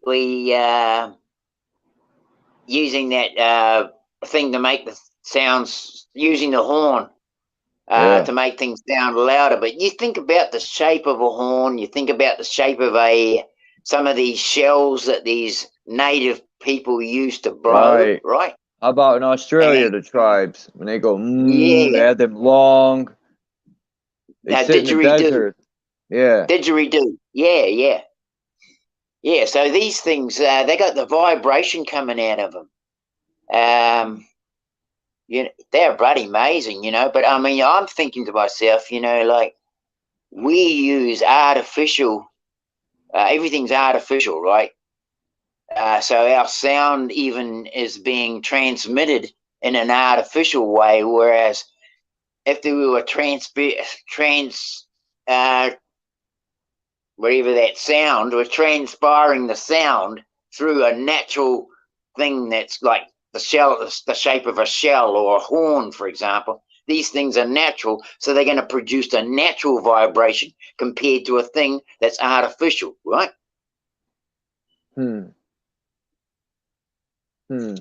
That's I'm thinking about that. I wonder if that would make a difference. It's interesting. Like, I wonder if, because I know, I was just thinking in my mind, like wood or copper or gold. Well, there's something I wanted to say, and I just wrote this down before, Charles, and that was in the Bible, and I don't, you know, I'm just referring to this. It says in the Bible, and I don't remember which verse it is, but I'm going to have to look this up. That's where I wrote it down. But it says something to do with what the Creator created compared to what man has what do you call? How did he put it? Defiled with man's hand, right? Yeah, God will create something original, and then man will reverse engineer it and bootleg it. And defile it, yes. Yes. It'll be more natural. That's what I was thinking in my mind. I'm like, and it depends like on the material. Like you know, these people, like, say, you know, there used to be gold coins. Well, they will mix copper and steel with it and make it less valuable. Or if you take a copper trumpet, and then you make a copper trumpet mixed with tin, let's just say, the density of each is going to be different sounds. You know, the weight plays a part. You know, the thickness. I used to play the violin. I played the clarinet. So I like playing the violin. I don't tell many people that I played the violin because where I'm from, that's cheesy, but I played it. I wanted to play the drums, but my mom would not let me play drums in the house. She said, "You're not going to do that to me." And I was like, "Come on." But she got And I got good with the violin too, I ain't even gonna lie. And I regret it now because I write music. I've been writing since I was 12, and I'm like, damn, man, I could have mastered the violin and just used that when I if I could make beats, I could have. Yeah, man, you'd be something else because there'd be not many people with your buddy shit going on, bro. I'm sure if I picked it up again, though, Dean, I'd be able to remember. Because the teacher said I was extra good because my hands were bigger. I could reach the strings. Damn, yo, what's up on my window? This is starting to piss me off. These cheap ass windows. It's so windy out right now. Living. But yeah, that cup at the center reminds me too. That cup that they say they're always looking for. What is it called again? Hold on, real quick, Dean. No worries, bro. I'm just having a cone anyway. I knew it. I fucking knew it. What's happened?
I'm close to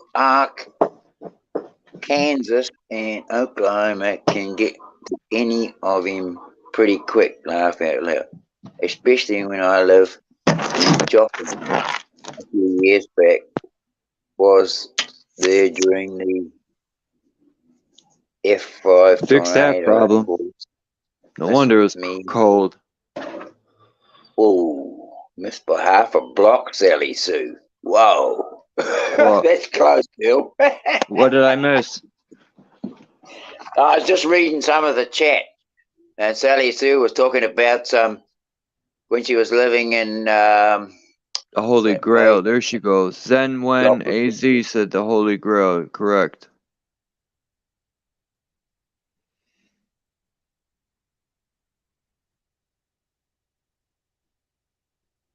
I didn't mean to interrupt you, Dean. I gotta read that. I'm just reading the chat. Yeah, I'm gonna go down the chat. I forgot. Where was I? Wow, way up here. All right, let me go through the chat real quick because I don't want to ignore. All right, all right, right here I left off. I'm close to Ark, Kansas, and Oklahoma. Hold on, that's where I left off.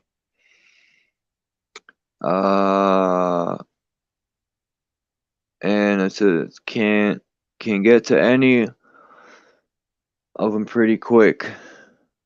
Laugh out loud, especially when I lived in Joplin.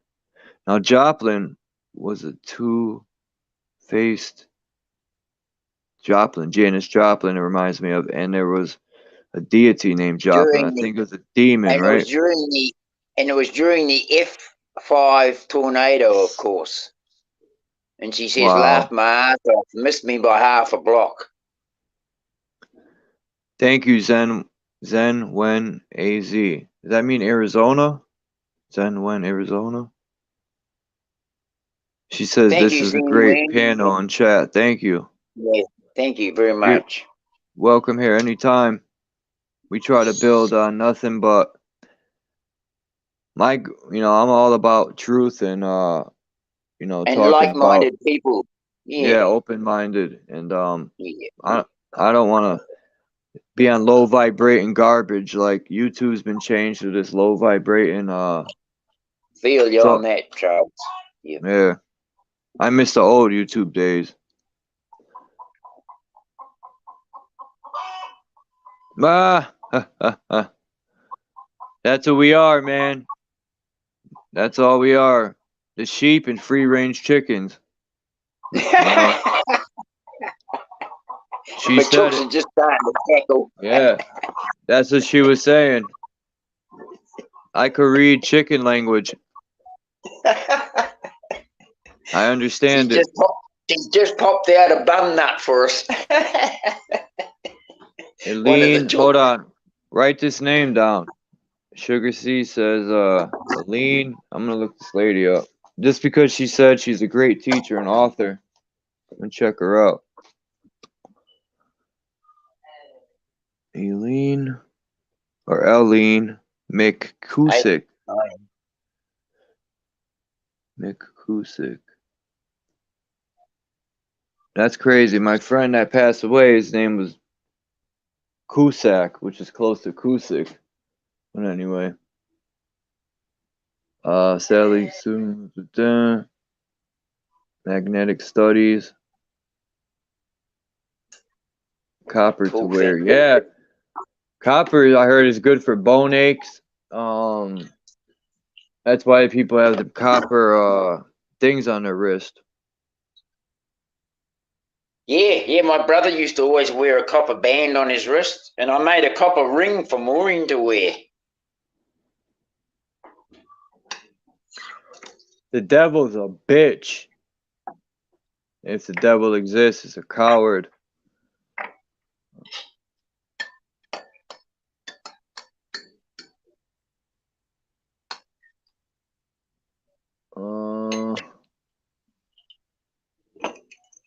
I pray for the devil. No, I don't pray on no one, but that didn't sound right. We gotta watch what we say, but the devil, they need to stop being the devil's in that book is selfish. That's all.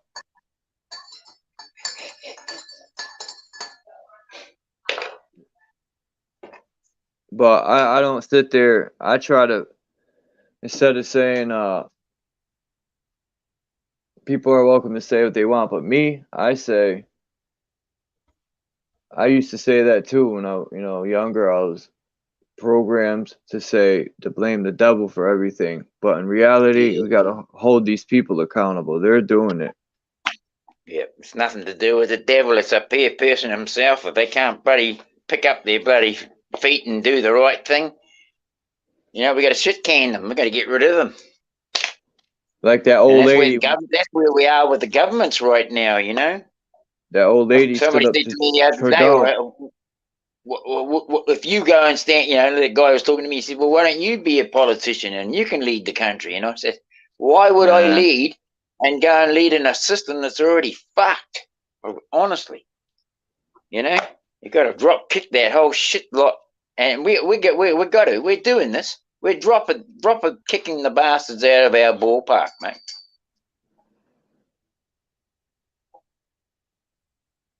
I hope we are anyway.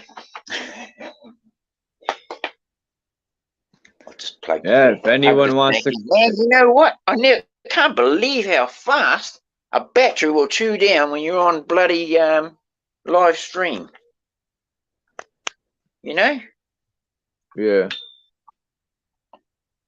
If anyone wants to come up too, they're welcome. If they want to speak on any of these pictures that are going across the screen, if you have any speculation on, cosmology, the tree of life, MT.MERU, the sun, the moon, the stars, the wandering stars, all that. Electromagnetic energy, or Yeah, vortex, that'd be or lovely. Oh, sorry, excuse me, Charles. But I was just going to say, Zine Ween said she'd love to come up. She's going to hurry and get some stuff done. So we'd love to yeah. have you up here. Yeah. Oh man, what happened here? This StreamYard always gets messing with me, man. I'm scrolling down and then all of a sudden they disappear, all the chat. It always does this to me, man. But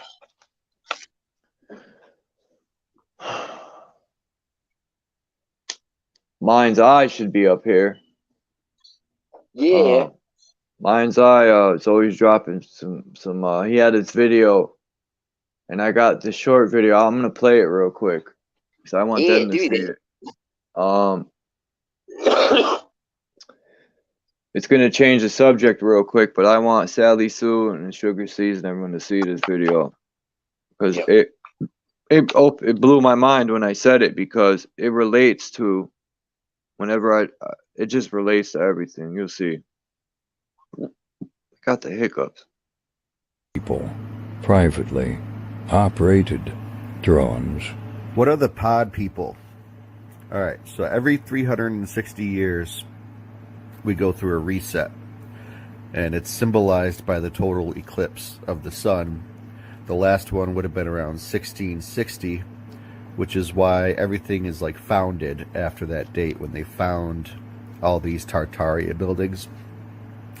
The Tartarians were the builders, the giants. They had free electromagnetic healing energy when they were cathedrals, and then they were all wiped out by the mud flood, because it goes flood, fire, flood, fire. And then they created the pod people. This is where all the incubator babies came from, and then the orphanages were sprouting up. These were the white pod people. White fake people incubated in orphanages, then grew to adults, and they could reproduce about 10 times before they're sterile. These are people that follow all the rules no matter what. They can't think outside the box. Usually plain clothes. They do what they're told. They work, eat, sleep, church, reproduce. They're the archons. TV is their narrator. It's where they get their signal, and they follow the narrative. And if you ask them, like, think outside the box or go against anything that's outside of their program, you're met with anger. And this is the herd mentality. They're all about the herd mentality, to where when you're intermingled with them and you're surrounded by them, you start to think you're the crazy one, because you're not following the herd mentality. And that's why it was set up that way. Let's see, they go against the narrative, the herd, the pod people. These are privately operated drones. This is where we get the term private citizens. They're the worker bees. Privates in the army are the low-ranking ones.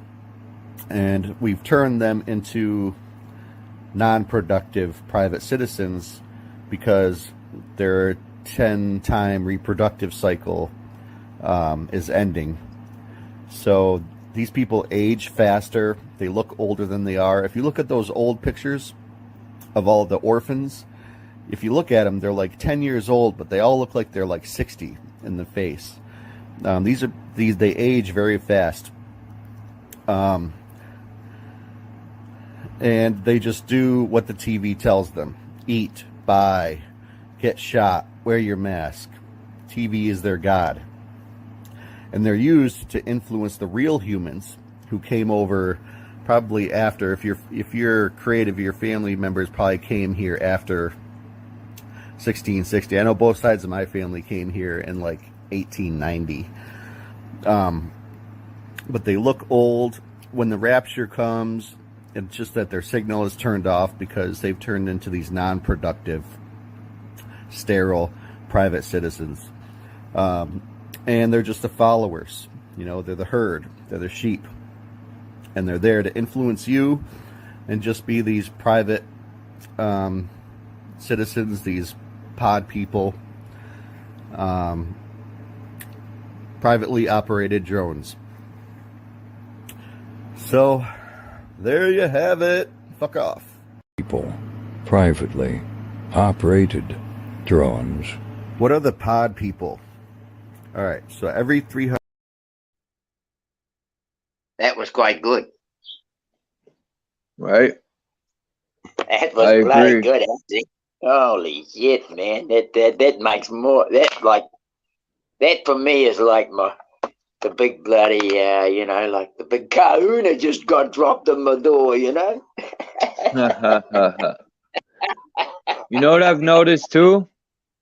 They like to use the colors red, white, black, and yellow for the 4 colors in the center there. Oh yeah, maybe that's the 4 colors of the 4 elements. No, just no blue for water and air.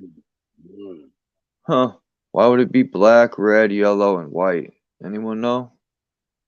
No, I don't actually. But it's interesting. I'll write that down. That's the yoni right there. When you see a triangle pointing down with a circle in the middle, that means the yoni. The vortex. The woman's... Oh, what's this? Vortex math. I don't have a trip nowhere. Cognitive dissonance kicks in. These people are sleepwalking zombies. And it's sad because they don't believe anything that I say, you say. They're so... Or even what their own mind is telling them too, Charles. Yeah, because probably, they're probably even refusing to believe what their mind's telling them because of their conditioning, yeah? Yeah, they think it's the devil. They're completely disconnected from their higher self because the religion has made them, the religion desensitized them. Just like people have forgotten how to save themselves and how we could save each other, because everyone, just like this society has trained people to depend on the government or depend on Jesus or Muhammad or whoever in these books to come save them. They don't know how to save self no more. And then when I try to tell my friends or people that I care about that, I'm an asshole because I'm putting them down, and they forget that I was in their shoes they to think a you're certain putting extent. them down. That's the thing, Charles. That they think you're putting them down, but they're actually just mistaking your concern for their bloody welfare. Yeah. Because that's what it is. We are the only reason we talk to other people is because we have that inborn in our heart, right? Facts. I don't know. Even as a child, man, my inner self would tell me that's bogus. I'm like, why would I want to wait for somebody that we don't even know when they're coming and if they're coming? I'm just gonna sit back and let this place go to shit and hope someone comes. We don't even know when. Like, what the hell bullshit is that? When we could do it ourselves? Exactly. What are we waiting for? Fuck. Roll up the sleevely. Yeah, man. Let's get into it. I miss the 90s because half they shit they pull now, putting stuff up on every corner, watching everything, that wouldn't have flew, man. No way. We would have climbed up them poles. The 90s, you did, man. Exactly. Fucking hell, they wouldn't have had half the chance. Hey. They didn't pull that back then, man, because Now there wasn't enough indoctrinated at that stage. You know, and I really think it's got to do with the numbers game too. You know, like the mass of the blind overrule the awoke. You know,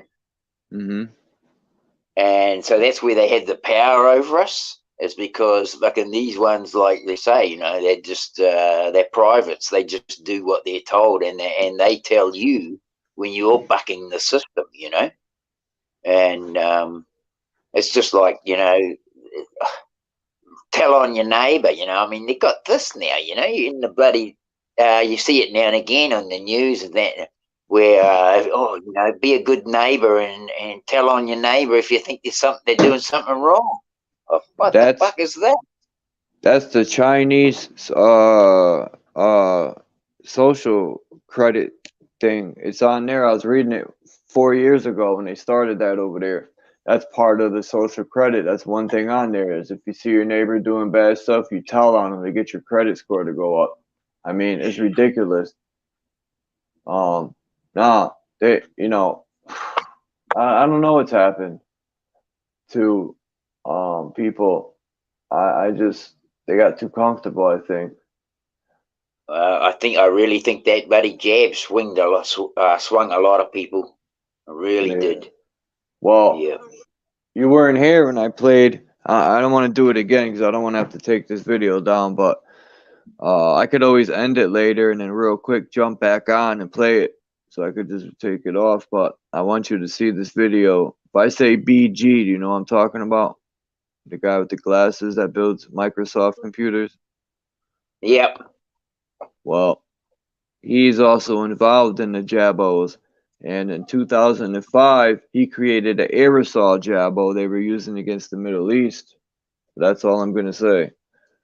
Okay. Yep. And it attacks the brain. And all they got to do is spray it like spray paint on the wall into the air. And it makes me think about what they're spraying up there now. That's fucking sick. Oh, yeah.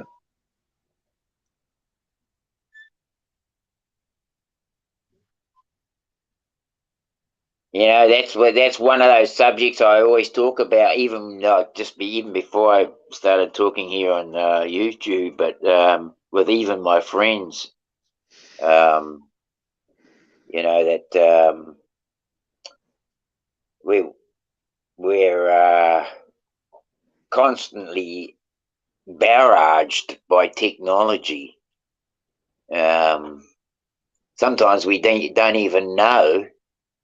We may, you know, if we're not conscious, then we don't even know that they've taken advantage of us. And this is something I was talking about with the programming. You know, like programming people to believe that they get old, for example, Charles.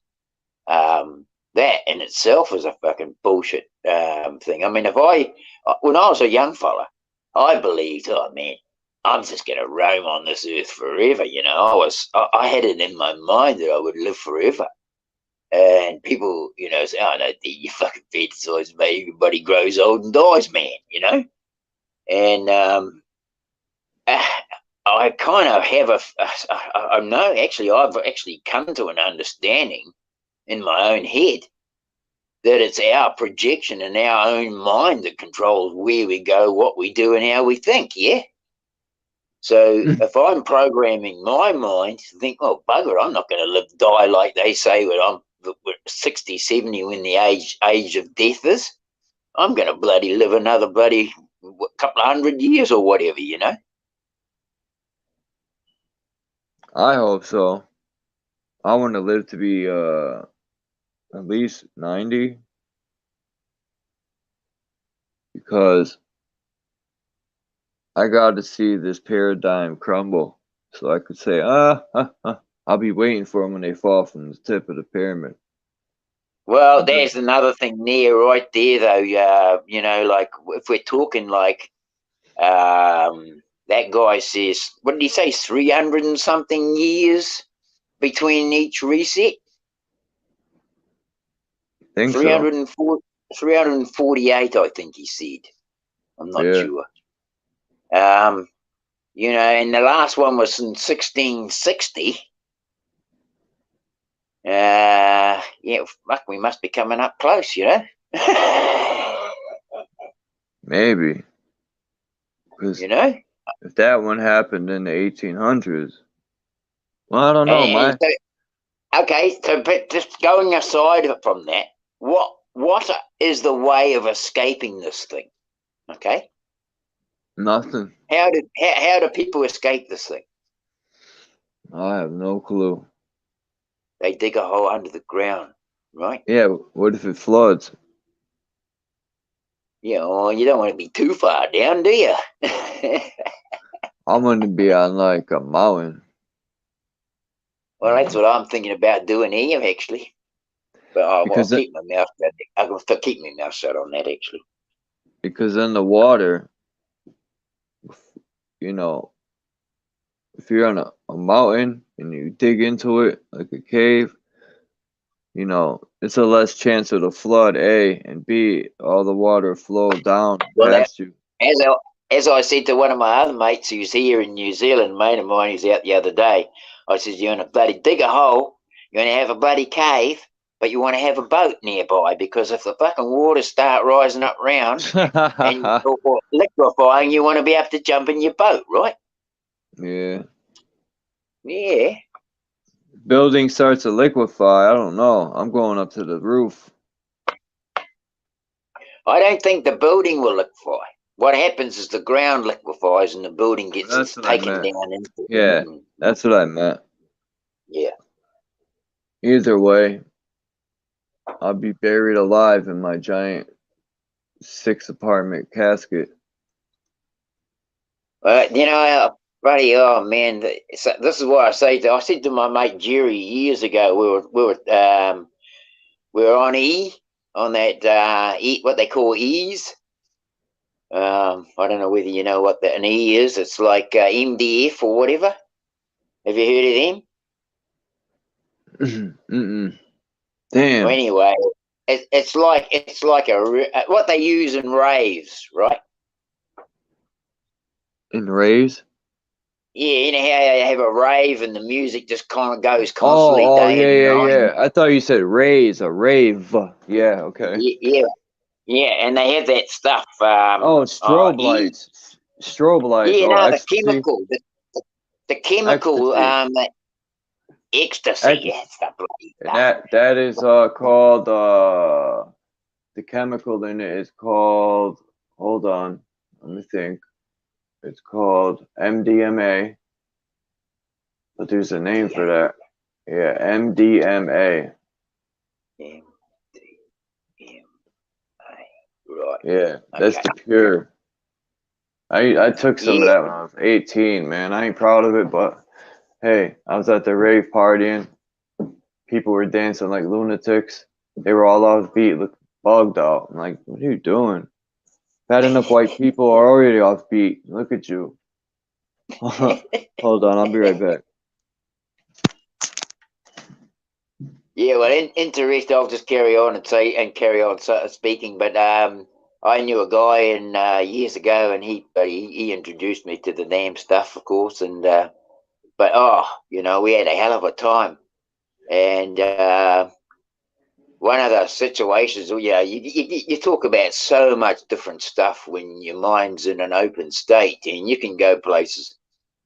Excuse me, and so him and I got on the subject there, you know, of old age and dying and all this sort of thing. And I said to him, it was a funny thing, but I said to him, you know,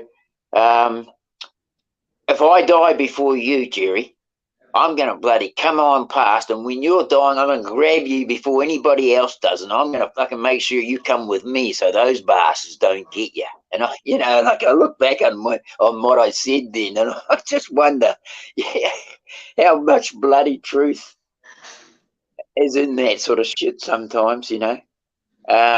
You know, you like swinging on past and pick up a mate who's just coming out, and so he doesn't get trapped back into the system again. And on the same note, and it just sort of came into my head on the same note, that here we are, we're talking about our plane of existence, but if we were all to go in a boat, like if you was just like hundreds of these big boats, all equipped for going to Antarctica, for example, and all went outwards, just straight out. You go straight south. You don't have to go worry about turning west or east. You just go straight south, and eventually you're going to hit Antarctica. And when you, and I mean, if you've got thousands and thousands and thousands, hundreds of thousands of boats all going out in one direction south, you know, that's somebody does have to get through, you know. So yeah, I think that's like the same sort of thing where it's like swinging an arm out. We're here trying to swing an arm out to catch our tribe before fucking the shit hits the fan, sort of thing, you know. And we know who we are, and hopefully we can break the bloody bonds of the spell that we're in. Yeah, hopefully.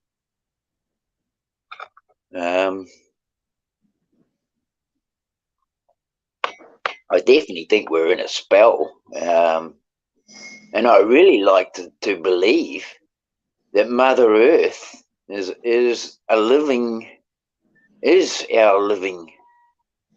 even creator. I don't know how to say that exactly, but you know, you got to breach the reach. You got to breach the reach of your mind, really, to you know, to see these things, really. Yeah, that's a good saying. I like that. You got to breach the reach.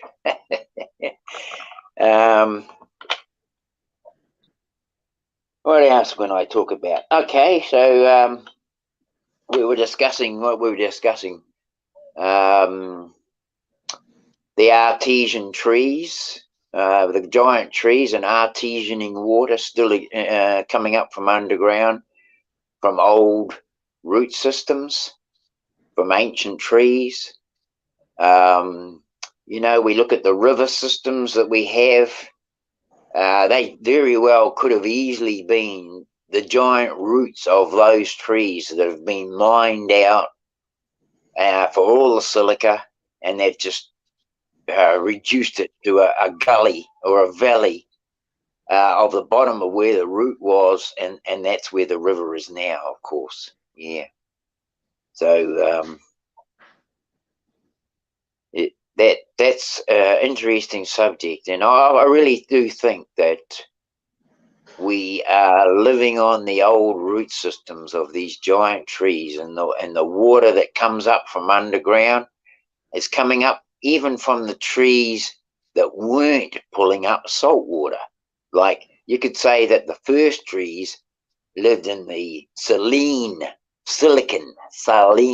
environment, where the trees that are now in these environments with this not,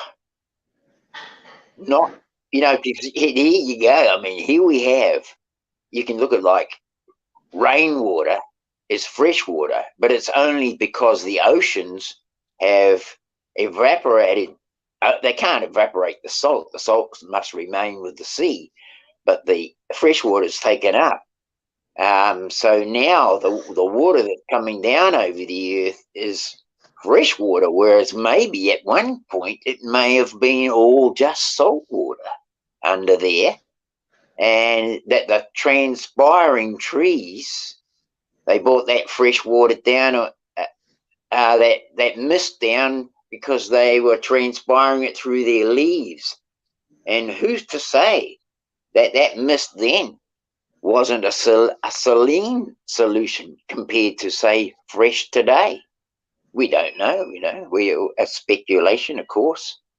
You know, I might be dropping a little gem for somebody to pick up on, and they'll go,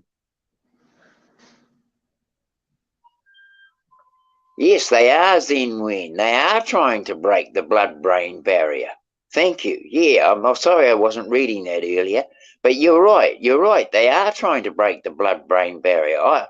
I've actually done a little bit of research on it, Zen Wen, and the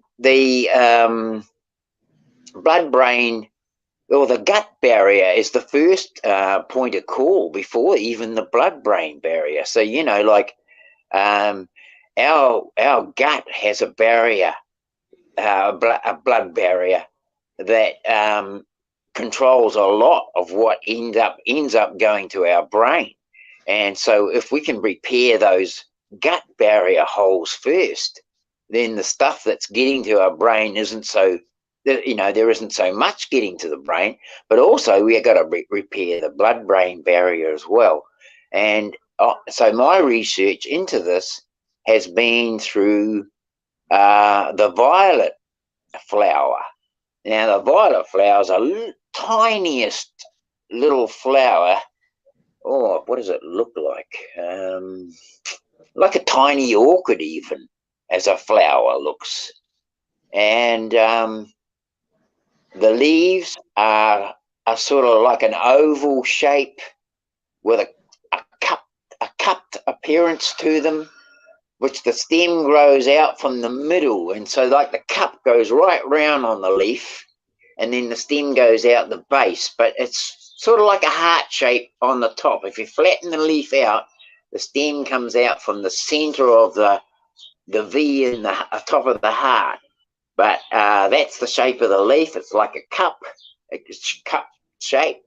And the leaves are what you use for making tea. And you can use the oils in the flower. Now, they sell violet oil. It's bloody expensive because you can imagine trying to get oil out of a tiny little violet flower. It's bloody hard work. So it's bloody costly, and you don't, it's a big process. But I don't go for the oils, but it might be that the oils are better. I don't know. I'm going for the natural product, so I go for the leaves and the flowers when the flowers are out, and I just make a little just an ordinary tea, like I put a bit of hot water in, and then I steep the leaves, and just allow that to permeate through the water, and then I start drinking it. And I've been drinking Brahm. They call it Brahmi now. Well, let me explain that. I think it's BRAHMI, but I might be a little bit wrong there. So the other thing about that is that Brahmi is endemic, I think, to Asia. Dean, hold on. No worries. And I'm just speaking with Zen Wen. And anyone else who's listening, of course. Salutes to you all. That this Brahmi is, I think it's how you spell it. Just do a little bit of research on it for yourself. I always advise that, don't take my word for it. Go and do your own research. But I've been, as I say, Brahmi, I believe it's been helping me. My stomach, I used to suffer with ulcers and things like that. My stomach has improved heaps. So I've got to say, there's lots of benefits that we can use. Lots of healing herbs that we can use to benefit us. Yeah. Anyway, that's my little spiel there, Charles.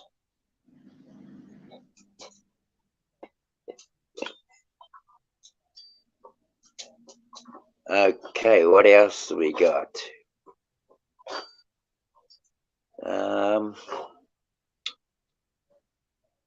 Yeah. Another thing I've been drinking is pine needles.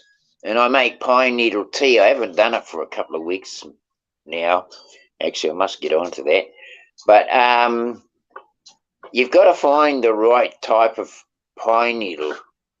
You see, I mean, now that we live in this world where everything is genetically modified, they have also genetically modified our pine tree.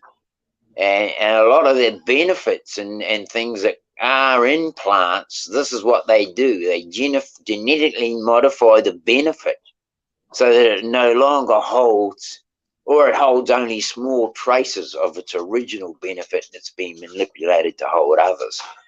But yeah, so if we can, what was I? I'm bloody brain fog now.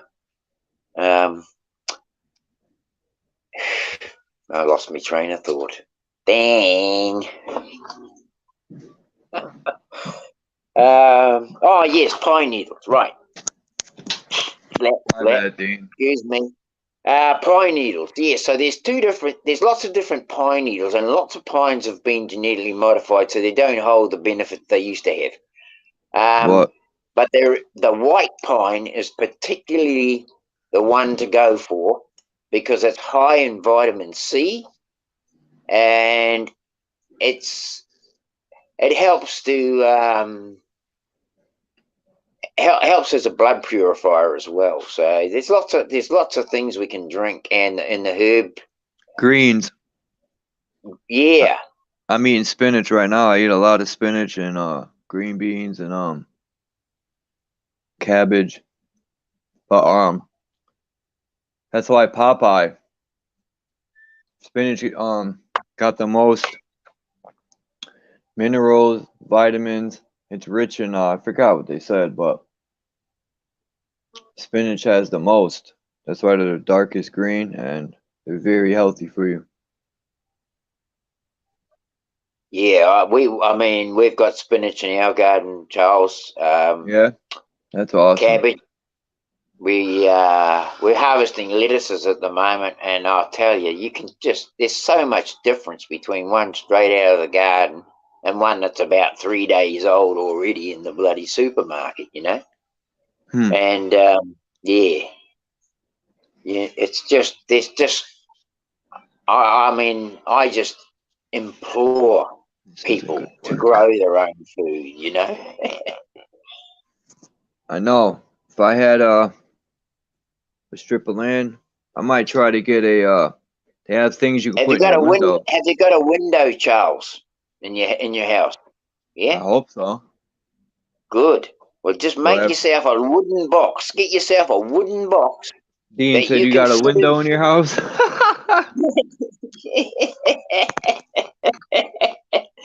So get a wooden box. Get a wooden box and start getting like food scraps and that. I know. I was thinking about it. And make yourself a little composting bin and start growing your own tucker in the window. Honestly, that's what they did in the World War II, right? In World War II, bloody dyslexic there, excuse me. But World War II, the husbands were away at war. There was these mothers had to feed their kids. They had no choice. They had to find ways of doing that.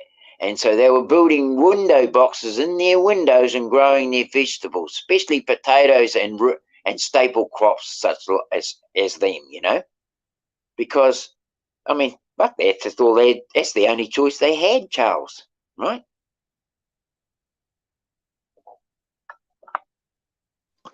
Those are my ancestors for sure. Bloody mine too, bro. Germanic. Hey, why not? Someone told me about that, and they said the same thing you did. But I know it wasn't you who told me. That was somebody else. They said get and I've seen them in Lowe's. Thank you, Zenwin. This store they have in the States here. It's like a Lowe's or Home Depot, Home Cheapo, and I'm gonna try it. Maybe I'll build my own boxes. And I got a lot of seeds. Every time I buy organic fruit, I try to save the seeds. That's the way. And the best time to plant a seed is while it's still got its like its fruit around it as it's decomposing, right? Damn it. Because I didn't think of that. a decomposing fruit is the source of the food of the growing seed, right? Damn. How many times have you gone through trials and tribulations with your garden? Because I read that the only way to learn and to get better is by mistakes, obviously. There's a guy called Sutton Mustache on YouTube. He lives, I think, in Britain or Europe. And man, his garden, he lives in like, I don't want to say the ghetto, but he lives in a populated area and he's got barely any room, but his garden takes up every inch and he's got everything. That's switched on, bro.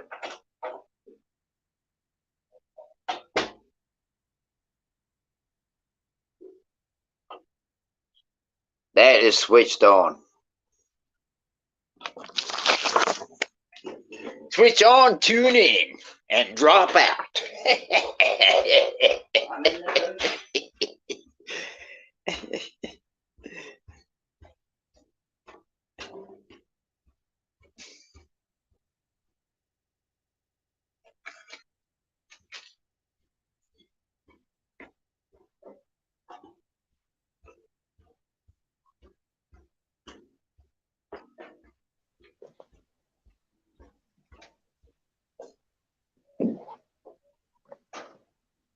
I love that saying, you know, when I was a young fella, switch on, tune in, and drop out. And now I realise how much important that was to me. Sorry, everyone. I'm just trying to eat real quick. I haven't eaten all day, and I'm starving like Marvin. I'll be like a minute more. You're good, bro. You take your time.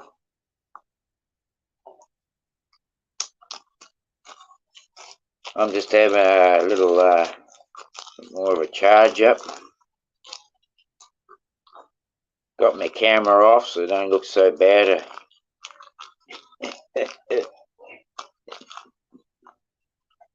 I know I had it on for a while. I like people to see me, and I'm not, as I say, I think you got to be real here. This is a time for being real. And if you gotta hide, well, you're not one of us, I reckon. You got a veil over your bloody head. You might as well go to the other camp. You got your foot in the wrong bloody place here. Because over here, we don't like veils. We're not like about hiding shit. We're about exposing hidden shit. And about being straight up. What have we got there, Zenwin? I also have organic, pineapple tea. Okay. Yep. Yeah. Yeah, I think it's pretty good for you, actually, is if you can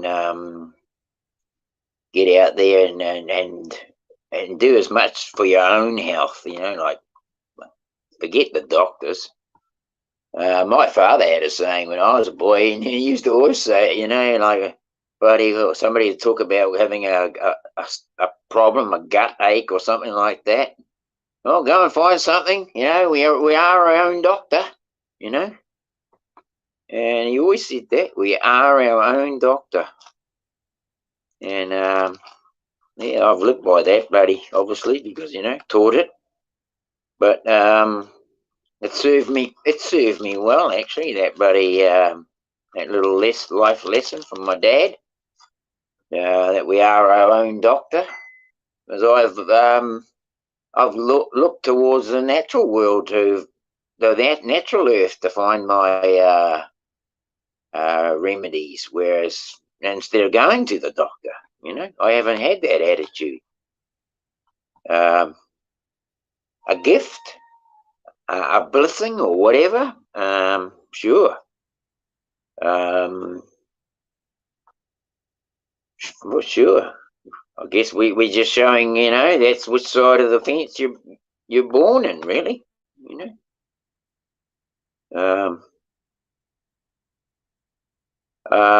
You know, like what you were talking to Charles about earlier before too about that guy was talking about the people the orphan children and how they looked old, and they did. I often thought about that. Some of these kids had the faces of a man in his 30s. You know? True. Very true. Yeah. Bloody interesting, actually, that. Yeah.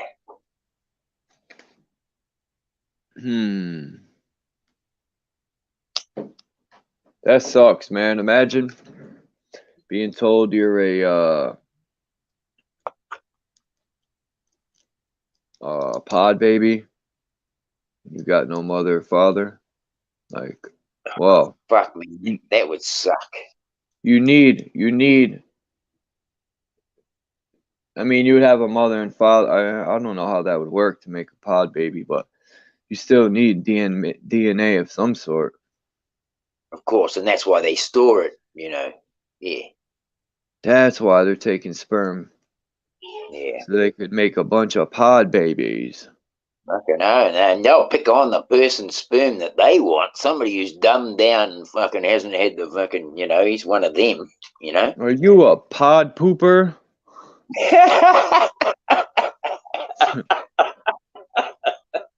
This government is creating pod babies, man. What's going on?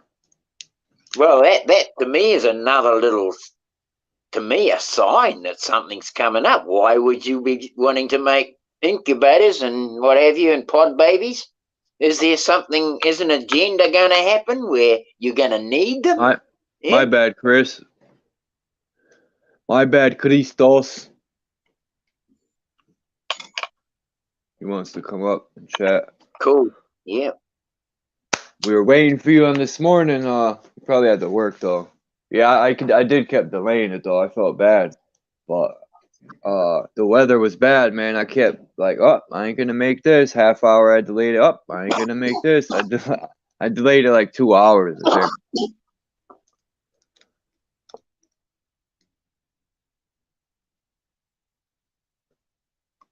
Oh, you must have been asking for a while. I was heating up some old food.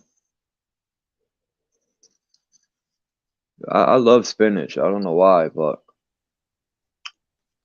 It's good for you. It is. It's full of iron. It's full of iron. You know, and when you think about it, your blood is bloody, you know, it's just about all iron, isn't it? Big baby Jesus. What's up, Christos?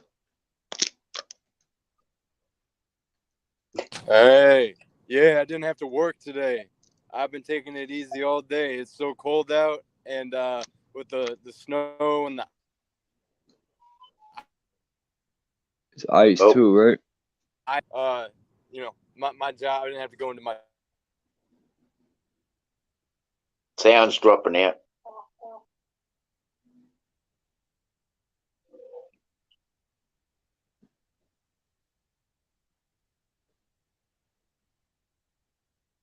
You probably got booted off. Oh. What, you got booted off? You must have done. Yeah, why isn't... No, he's still there. Why isn't Oh, he no, his mic's muted. His mic's muted. Oh, put yeah. Put it in the back chat. What? He's not... I didn't mute him. Oh, he muted himself then. Unmute. His camera's... His mic's on mute. Can't unmute your guest. Their mic isn't connected. That's what it's saying. Your mic ain't connected, Christos. He'll figure it out. Yeah. Your mic ain't connected, homie. I like how he put the ninja there. He has two katana swords. I think they're katana swords, but I've always been into kung fu, man. Yeah, I see some of your videos on it. Yeah. I like kicking kneecaps out. Especially if they're bigger than me and taller or stronger. I'll just kick the kneecap. When they fall over, it's like a tree. They're done.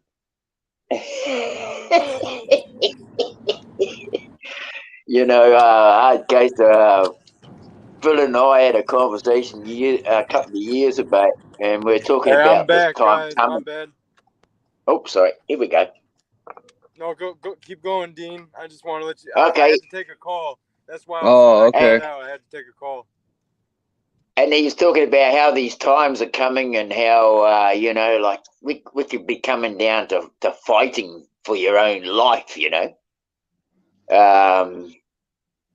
And I said, well, my age, mate, you know, some of these young fellas that have it over me in a bloody second, you know. And he said, same with me. And I said, oh, I think I'd have to go straight for the Achilles. The Achilles, right? That shit hurts. You ever tear an Achilles? You cut the bastard right out. He ain't walking nowhere. I injured my Achilles. I thought it broke and rolled up the back of my ankle there. Oh my god, that was the I'll worst tell you, pain ever. I'll tell you, Charles. When I was, you know, I used to pig hunt a lot in my youth. I was a real bloody keen pig hunter, and I'd be out every bloody weekend, at least once a weekend, maybe even twice. You know, and if you got a big pig, and he was having a field day, and he was starting to rip your dogs up, you know, and your dogs won't give up. They're like they'll just go until they die, right? And if you got a big pig and he's starting to rip your dogs up, like he might have even just killed one, you know. And you go, holy shit, I've got to fucking save my dogs. And if you haven't got a gun, you're going to have to get in there and fucking start, you know, manhandling this beast yourself. And so that trick was always taught to me by my father. You just went in and you go straight for the Achilles tendon on the back legs, and you just nick those bastards straight across. He's buggered. He's got no back legs. And then he's down. Yeah. That's how we used to deal with the big buggers, you know.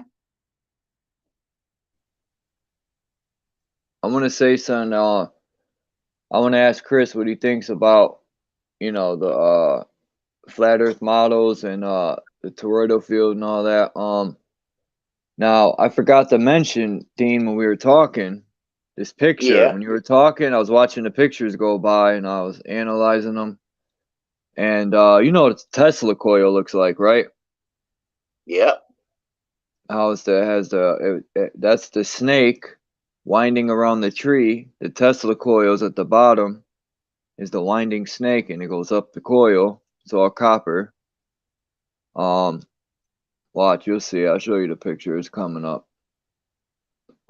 That's what the tree is. The pipe that goes straight up, and the tree, and the coil is the round part at the bottom, and it just twirls like it's the one and the zero. It's the zero on the ground with the one in the center. That's the positive and negative. That's the penis and the vajayjay. That's the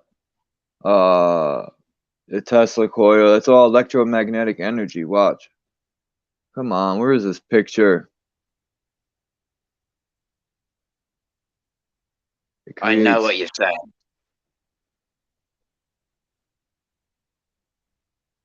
I mean, this whole place, I think, is a Tesla coil. This entire realm. The center is the obviously the Polaris, North Pole, and Earth all the way out is the ripple effect. It looks like like dropping a rock in the center of a pond. The ripple, the waves that go out here too, right there. Or like I mean, you could almost. I mean, I can see where you're going. We can say that Mother Earth is living. Yeah. Watch, it's coming up. I hope so, because I'm tired of waiting already. Come on. I hope it ain't near the end. It can't be. Well, I could align any, like in the center here. Every one of these has a pole. They're all round Yeah. like the Tesla coil. There it is right there. The snake wrapped around the egg. It's the same difference. All these, well, not this one, but the cosmic egg.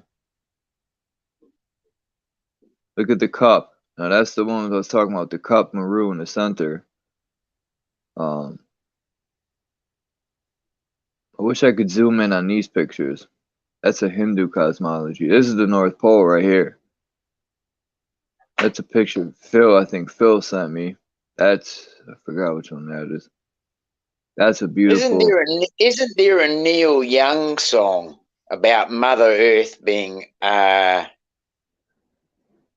a spaceship? I don't know. I could look it up. Yeah, I'm trying to think now. That tree, that was one of them. And this tree, you see how they all spread out across the universe, the tree branches? All these giant trees in the center, man.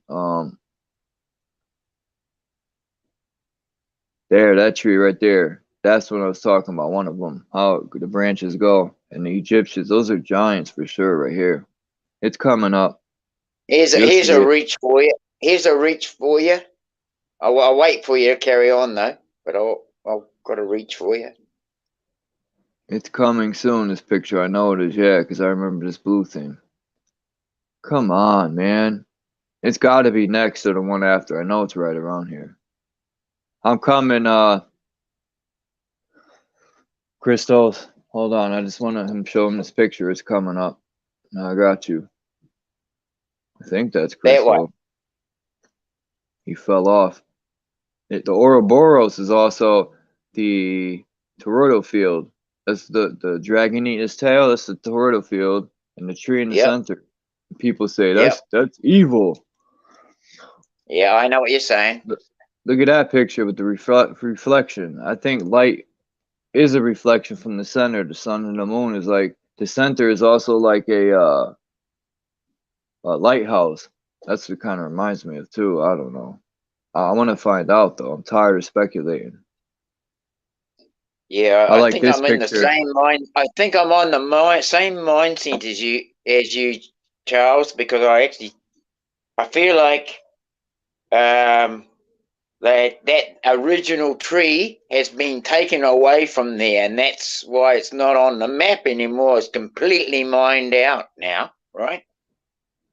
That would be crazy, right? That would be something, man. That would just show that, you know, they got a nerve to call these people on their crusades. There it is, right there. The pole with the you missed it, unless you've seen it. Yeah, I did see it. Ah. All right, Christos, my bad. I wanted to show him that picture. So what do you think? No, he's not up here.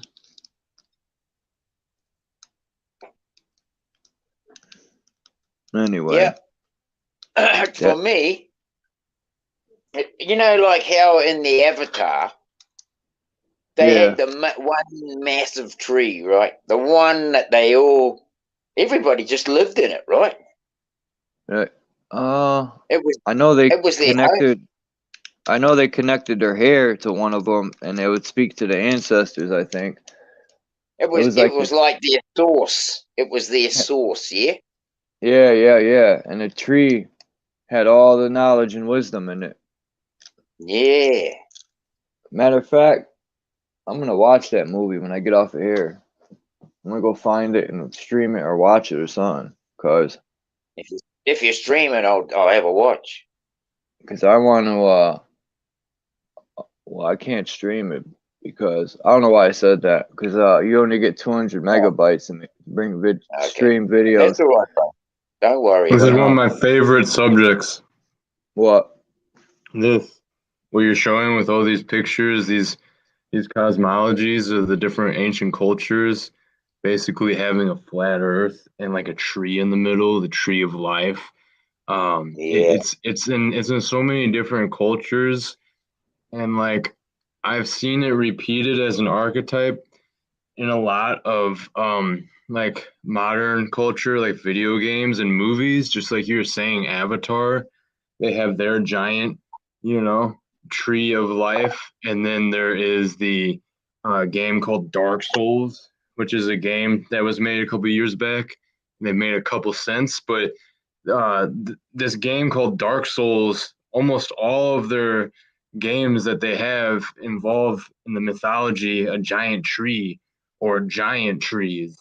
Um, you know, it's super interesting because I've seen this archetype of the giant tree existing kind of in the center of the world. I've seen it in TV shows like anime. I've seen it in video games. So like obviously we're pulling inspiration from the ancient cultures and Yes, how we they are. saw the world, and it's always fascinating how like an Avatar, that video game I just talked about, and then like anime, TV show, cartoons, like it's all over the place, you know. The truth of reality is all over the place, but they like hide it in fantasy movies or sci-fi. But like there's 100% something to it, or we wouldn't have all these different ancient cultures basically saying the same thing in different ways. I fully agree with you, Christos. It's Sam, isn't it? Yeah, yeah. Feel free to call me Sam. That's cool. I don't mind if people call me that. Phil was the first to inquire. Actually, funny enough, when I came But over I got a here. good memory for names, Sam. Hey, man. What'd you say, D? You know, I always, when I meet somebody, I try and say their name about 2 or 3 times loudly, and I can run into them months later and be yarning with them, and they'll say their name and they'll, shit, I can't remember yours.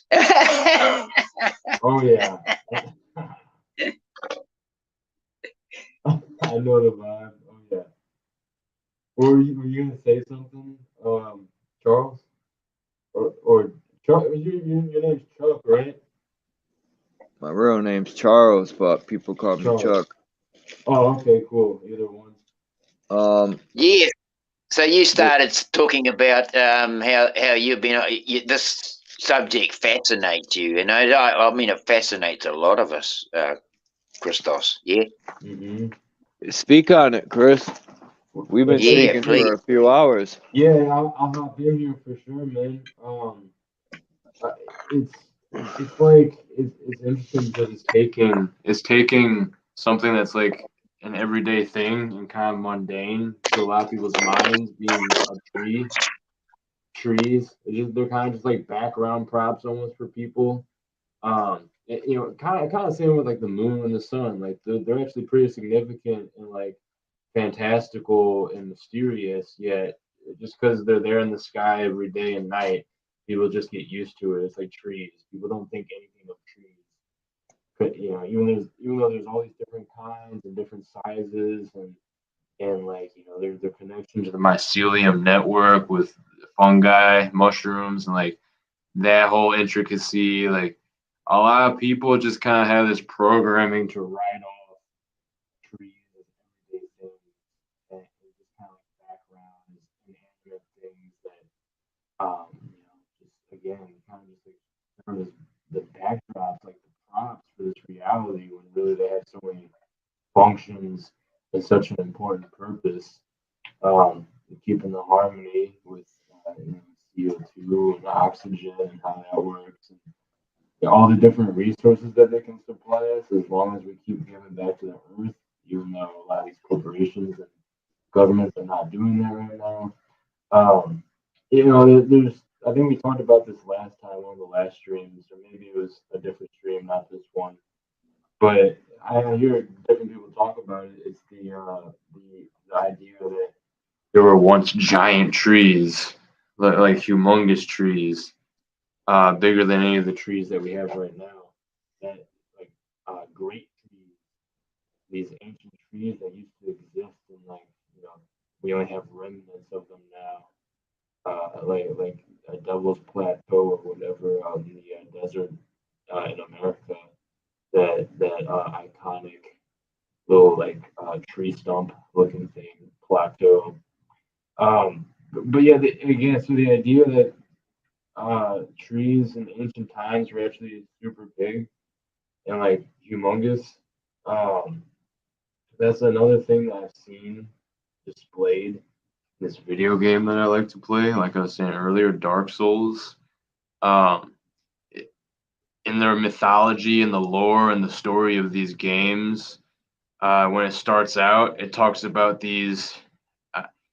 I forgot what they called them. They had a special name for them, but yeah, basically they were these like primordial, super dark, large trees that were holding up the reality. It was like they were like the support beams almost for reality itself, and they existed in a time before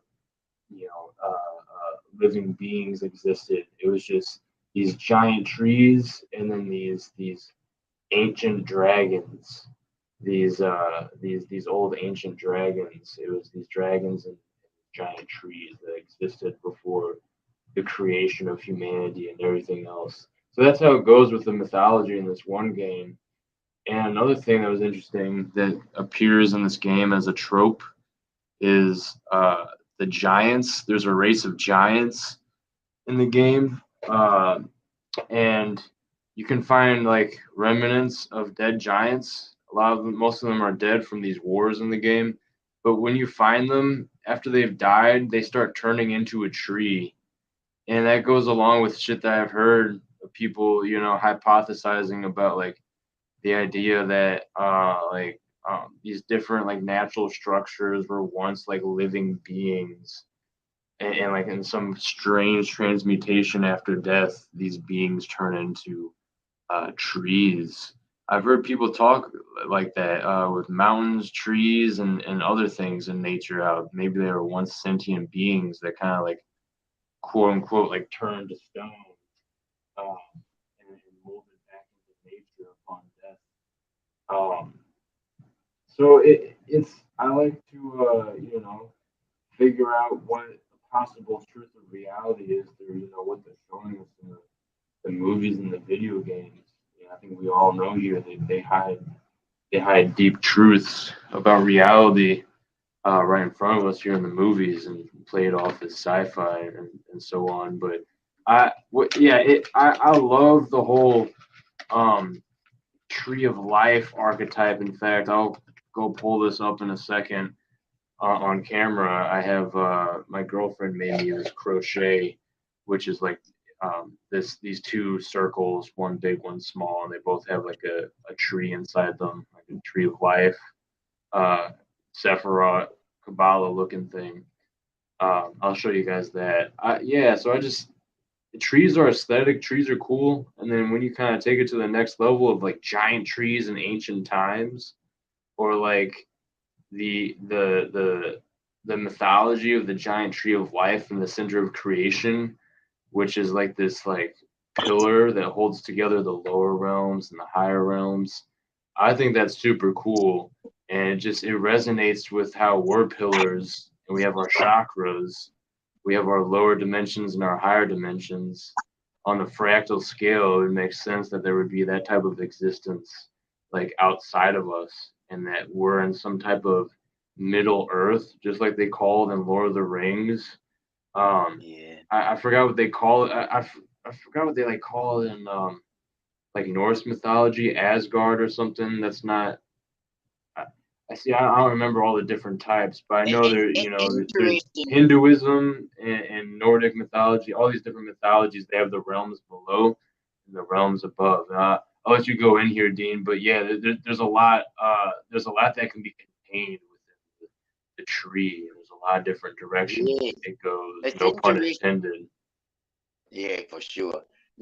Interesting when you were talking just back there about how like these giants, that they turned into trees. Now, something that just sort of went through my head at the time was like, We when you turn said into that, like, trees. turn into trees. Well, I was just thinking, yeah. No, I mean, turning into trees. Like, what went through my head was, I mean, okay, we're only babies. We're only saplings. If we considered ourselves to say we wanted to compare ourselves to a tree, right? We're only a bloody seedling. Not even. We're probably only in germination stage compared to what a giant tree would be. Yeah. And so, if you take us our age, the older we get, the more likely that we could have even, I'm just saying, like as a giant, the older the giant got, it may be that his age was what turned them that wisdom into a different form, you know?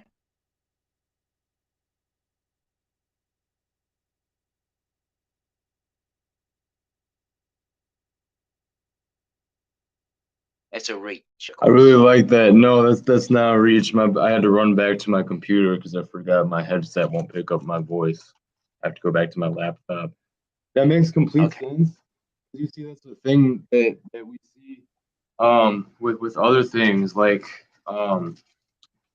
you acquire a certain level of knowledge. I don't know a lot about this one, but I know it's a thing. You can start to grow horns, like as a sign of enlightenment.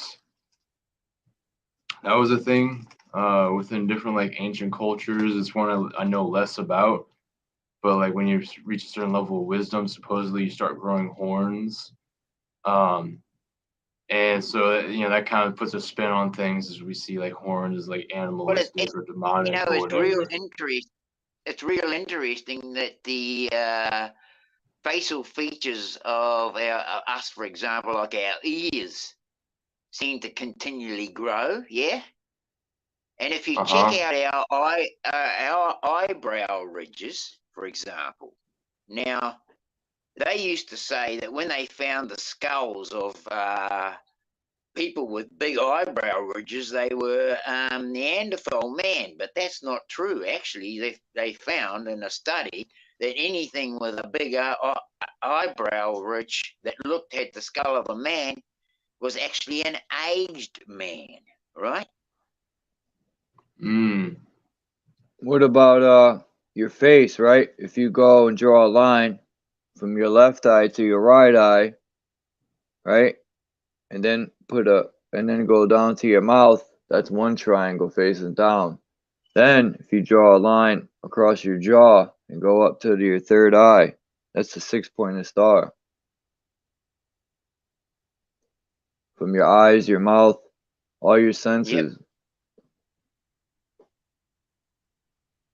Your nose and all that. Or from your nose to your mouth. That either way you could draw a 6-pointed star. Like, I mean, the avatar and the avatar, they connected through a tail, right? Sort of a connection, right? Hair. I thought it was hair, no? Oh, hair. Yeah, hair maybe. Yeah, the hair. So Your hair is sacred. That's why you don't cut your hair. It's sacred. Everyone's ancestors knew that. Vikings, Aboriginal, Indigenous, Native tribes, all over, man. The hair is like an antenna. That's what I was meaning. That was what I was meaning. Like, like a natural man. What is a natural man? Will it be one with a really long hair? It ain't a pod baby. That's for sure. A pod baby, exactly. He was born with a mother and father. He had the spark of life came into him at conception from his father's, his dad and his mother's spark, And I think that like the orgasm almost, I could almost say like the orgasm is like our procreation spark, if you want to call it, like we pass the spark on through that procreation. Yeah. And so that hey Dean, can you hold it down? I'll be right back. I'm running to the store before they close. Take me a minute. What you said was fire before you go, Charles. What you said was fire about the 6-point star. That was a good one with the head and the face. Yes. All right, I think he took off already. Yeah, what were you? I'm gonna be listening, Dean. I'm about to step away and smoke, but I'm gonna be on the headset still. I'll be building with you. Okay. Okay. Well, I mean, I'm more You're of a out. I'm a more of a reaching type person. You know, like facts. I have some facts in my head and people like things like that, but you know, my mind. Phil used to tell me all the time, mate, slow down, Dean. You're thinking too much. And it's something that's been a problem. But yeah, I can be in a conversation with a person, and I'll have about 6 damn different conversations in the one conversation. You know, Mm-hmm. I'm a multitasker in the mind. You know, when I cook Yep. food, I can run a barbecue and run the inside as well. You know. Mm-hmm. Yeah. So when I think, I guess, when I start relaying my thoughts, my flow state, uh, I can get other flow states coming in, which are totally different bloody subjects, and stuff the whole damn thing up, you know. And that's Oh, I know what what you mean there. That's a good point. Yeah, I know that's how what I that see goes. on YouTube. I see the same thing on YouTube all the time. Yeah, with other people. So.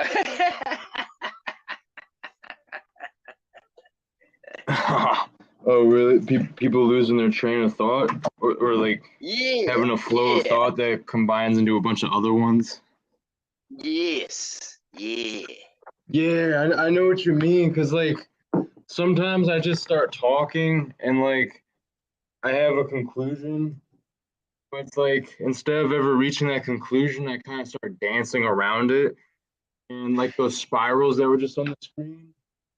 Oh, no. Because like I'll start spiraling around the subject. So it's like the spiral, it circles around, but it never hits that center point. It's just constantly swirls around that point in the middle that you're technically never touching. You're just kind of you're in the proximity of your. Always going around it. Yeah, I know what you mean. Yeah, which that can be a beautiful thing, but sometimes I could lose my flow or I don't get to the point that I was trying to make because I get so entangled in the flow of that spiral because it feels good. Like, you can say a lot of smart things, but you can nip yourself in the butt when you realize, oh, I never actually like concluded what I was trying to say here. I've just been like saying it in different ways.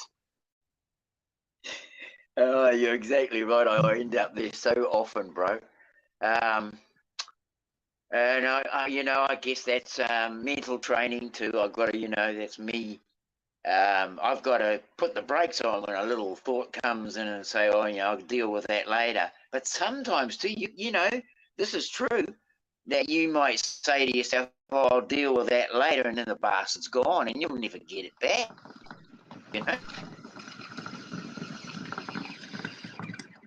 Yeah. So I often hear, and I even get trains of thought myself that I'm having.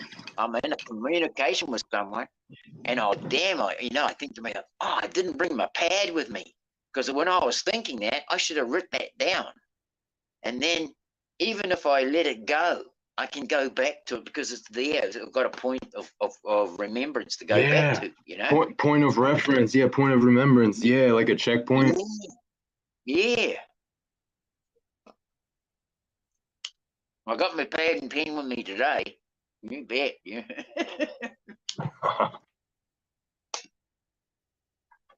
These things, I'm writing them all down today, because I've realised that you can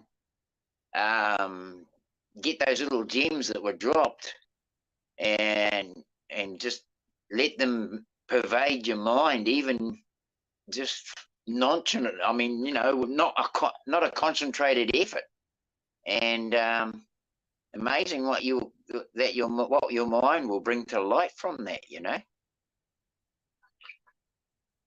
Yeah, it's like leaving bread. It's like leaving breadcrumbs on the trail that you're on.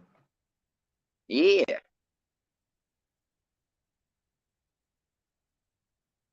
I truly believe, Christos, that that when you're in a flow state and you get those little buddy gems coming in, that they're all part of the connectivity, you know.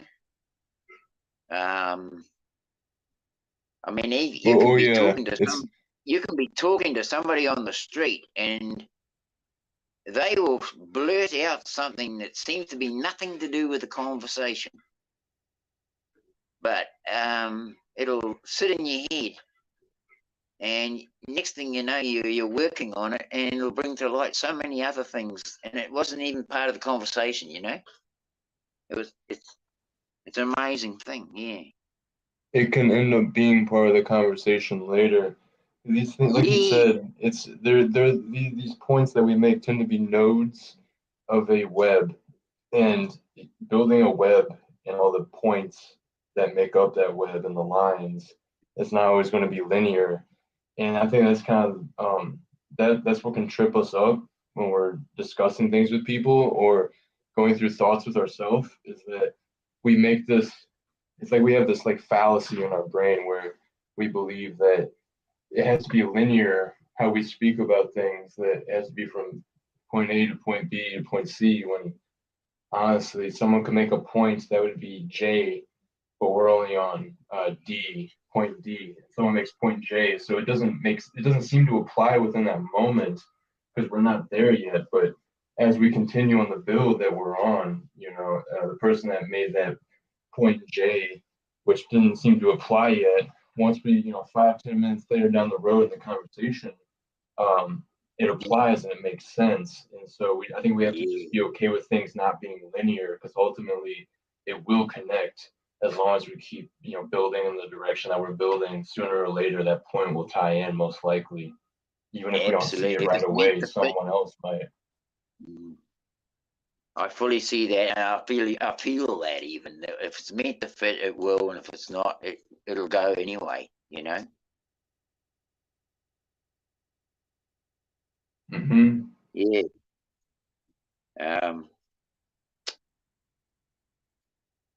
Yeah.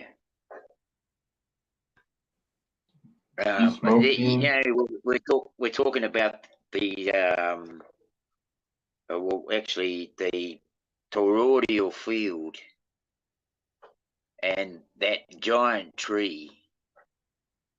And it's talking spirals and circles and such, but if you look at that giant tree, it hasn't really got its branches go out in all directions, to me. Mm-hmm. That it's like it's not making any circles, it's making points of direction, it's going out all the time.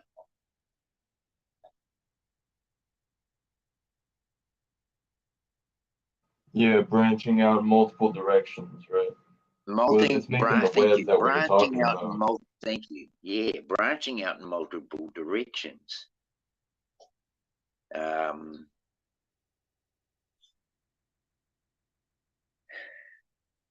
God.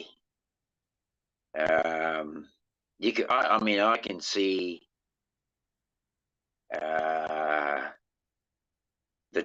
the many branches, like they talk about the different the fig tree and the one that was grafted in,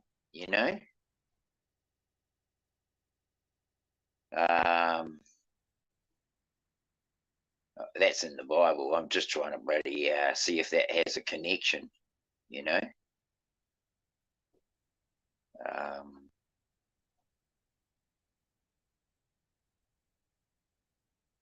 well, it does have a connection. Anything that's grafted in wasn't from the original, was it? or was it from the original? Because like you can do a graft, for example. Like I do grafting of trees. I take a rootstock of an apple tree, for example, and in the last place we had, I wish I could show you now, but I grafted a pear tree onto an apple. It's an old heirloom type apple tree. I grafted an heirloom pear tree onto that, and I also grafted two different apple strains onto the same tree. So I'm back. Sorry. we can graft with wood that's been manipulated, or we can graft with wood that hasn't been manipulated. Yeah.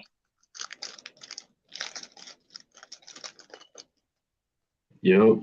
So Yep. I feel like Definitely. all our wood. I feel like all our wood has been manipulated. Like the wood that we have in our trees today is not the wood that we had, right?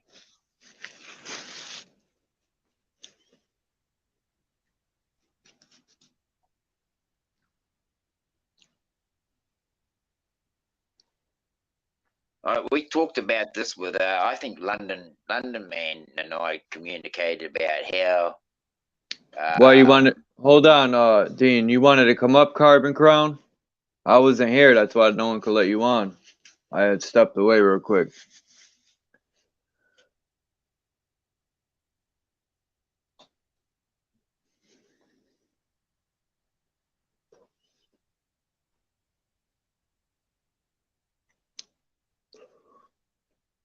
Everything's a code, that's what London man and I were talking about, is that everything has a code.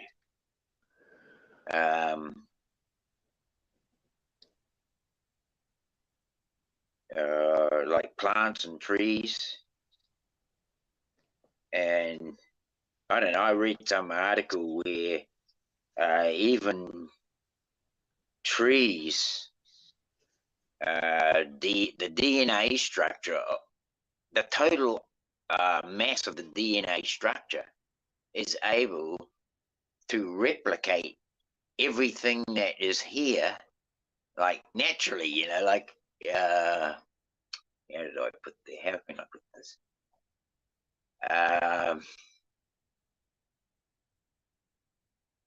Well, it has to have a code. If it has anything that's going to breed true to itself has to have its own code. Otherwise, it's just like a graft. If you graft something else on, that's got a different code. Yeah.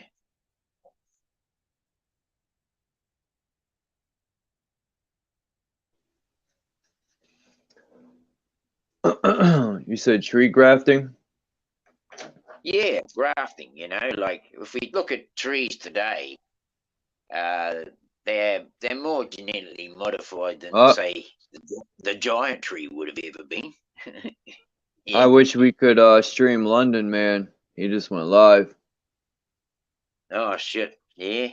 We should all go over there and show him love. Yeah, I reckon I'll be into that. Yeah? Yeah.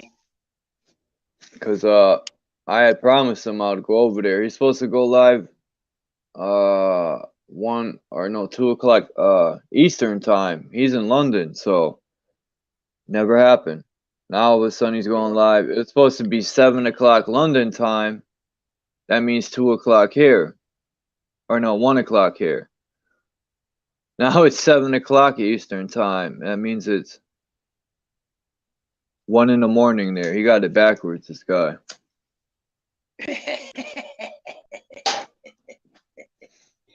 Let me see what he's doing first. I'm gonna try to hold on.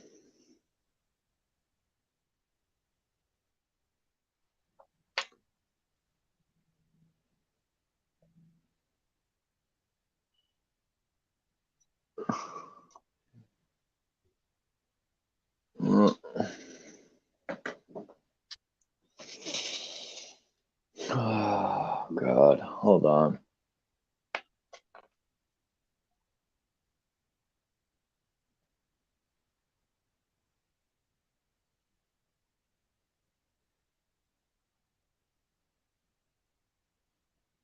Yeah, you want to come up, Carbon? You got to show your face, man, because I had many issues, bro, with whatchamacallits. Yep.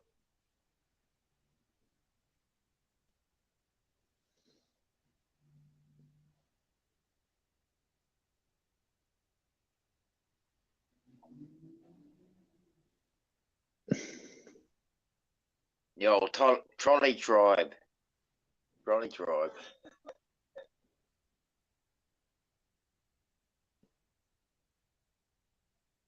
Bent and twisted minds. Well,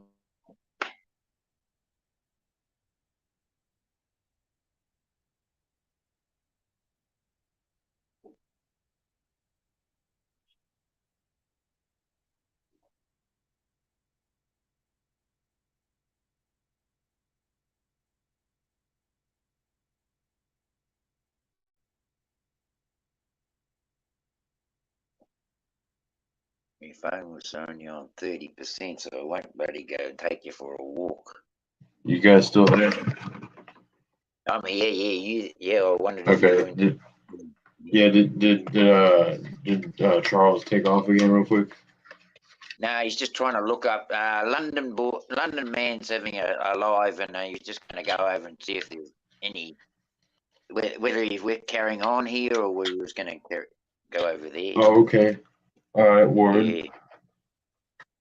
But he's waiting. He's just waiting. I was just waiting on him, see what he's saying before we. Yeah, I got a little time and I'm still here, so I'm gonna keep doing it. yeah,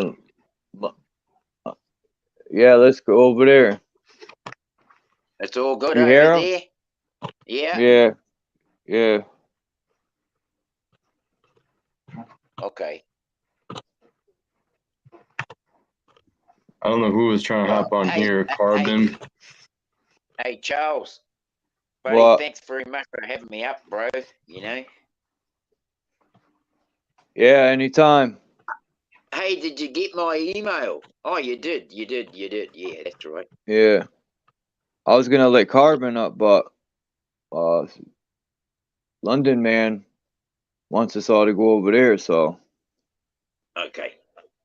Now I was gonna close up anyway, but I'm gonna definitely support my bro. You know. if anyone else wanted to come up, it'd have to be next time, cause I gotta go over there now and show love over there. I gotta go on the live over there, so it'll have to be next time, Carbon man. I apologize for that, but Yeah. Apologize to anybody that wanted to come up. I was about to let him on, but I didn't know he was gonna go live, and I gotta go over there. It's about to be Phil, me, and London Adrian. man. Yep. No worries. All right.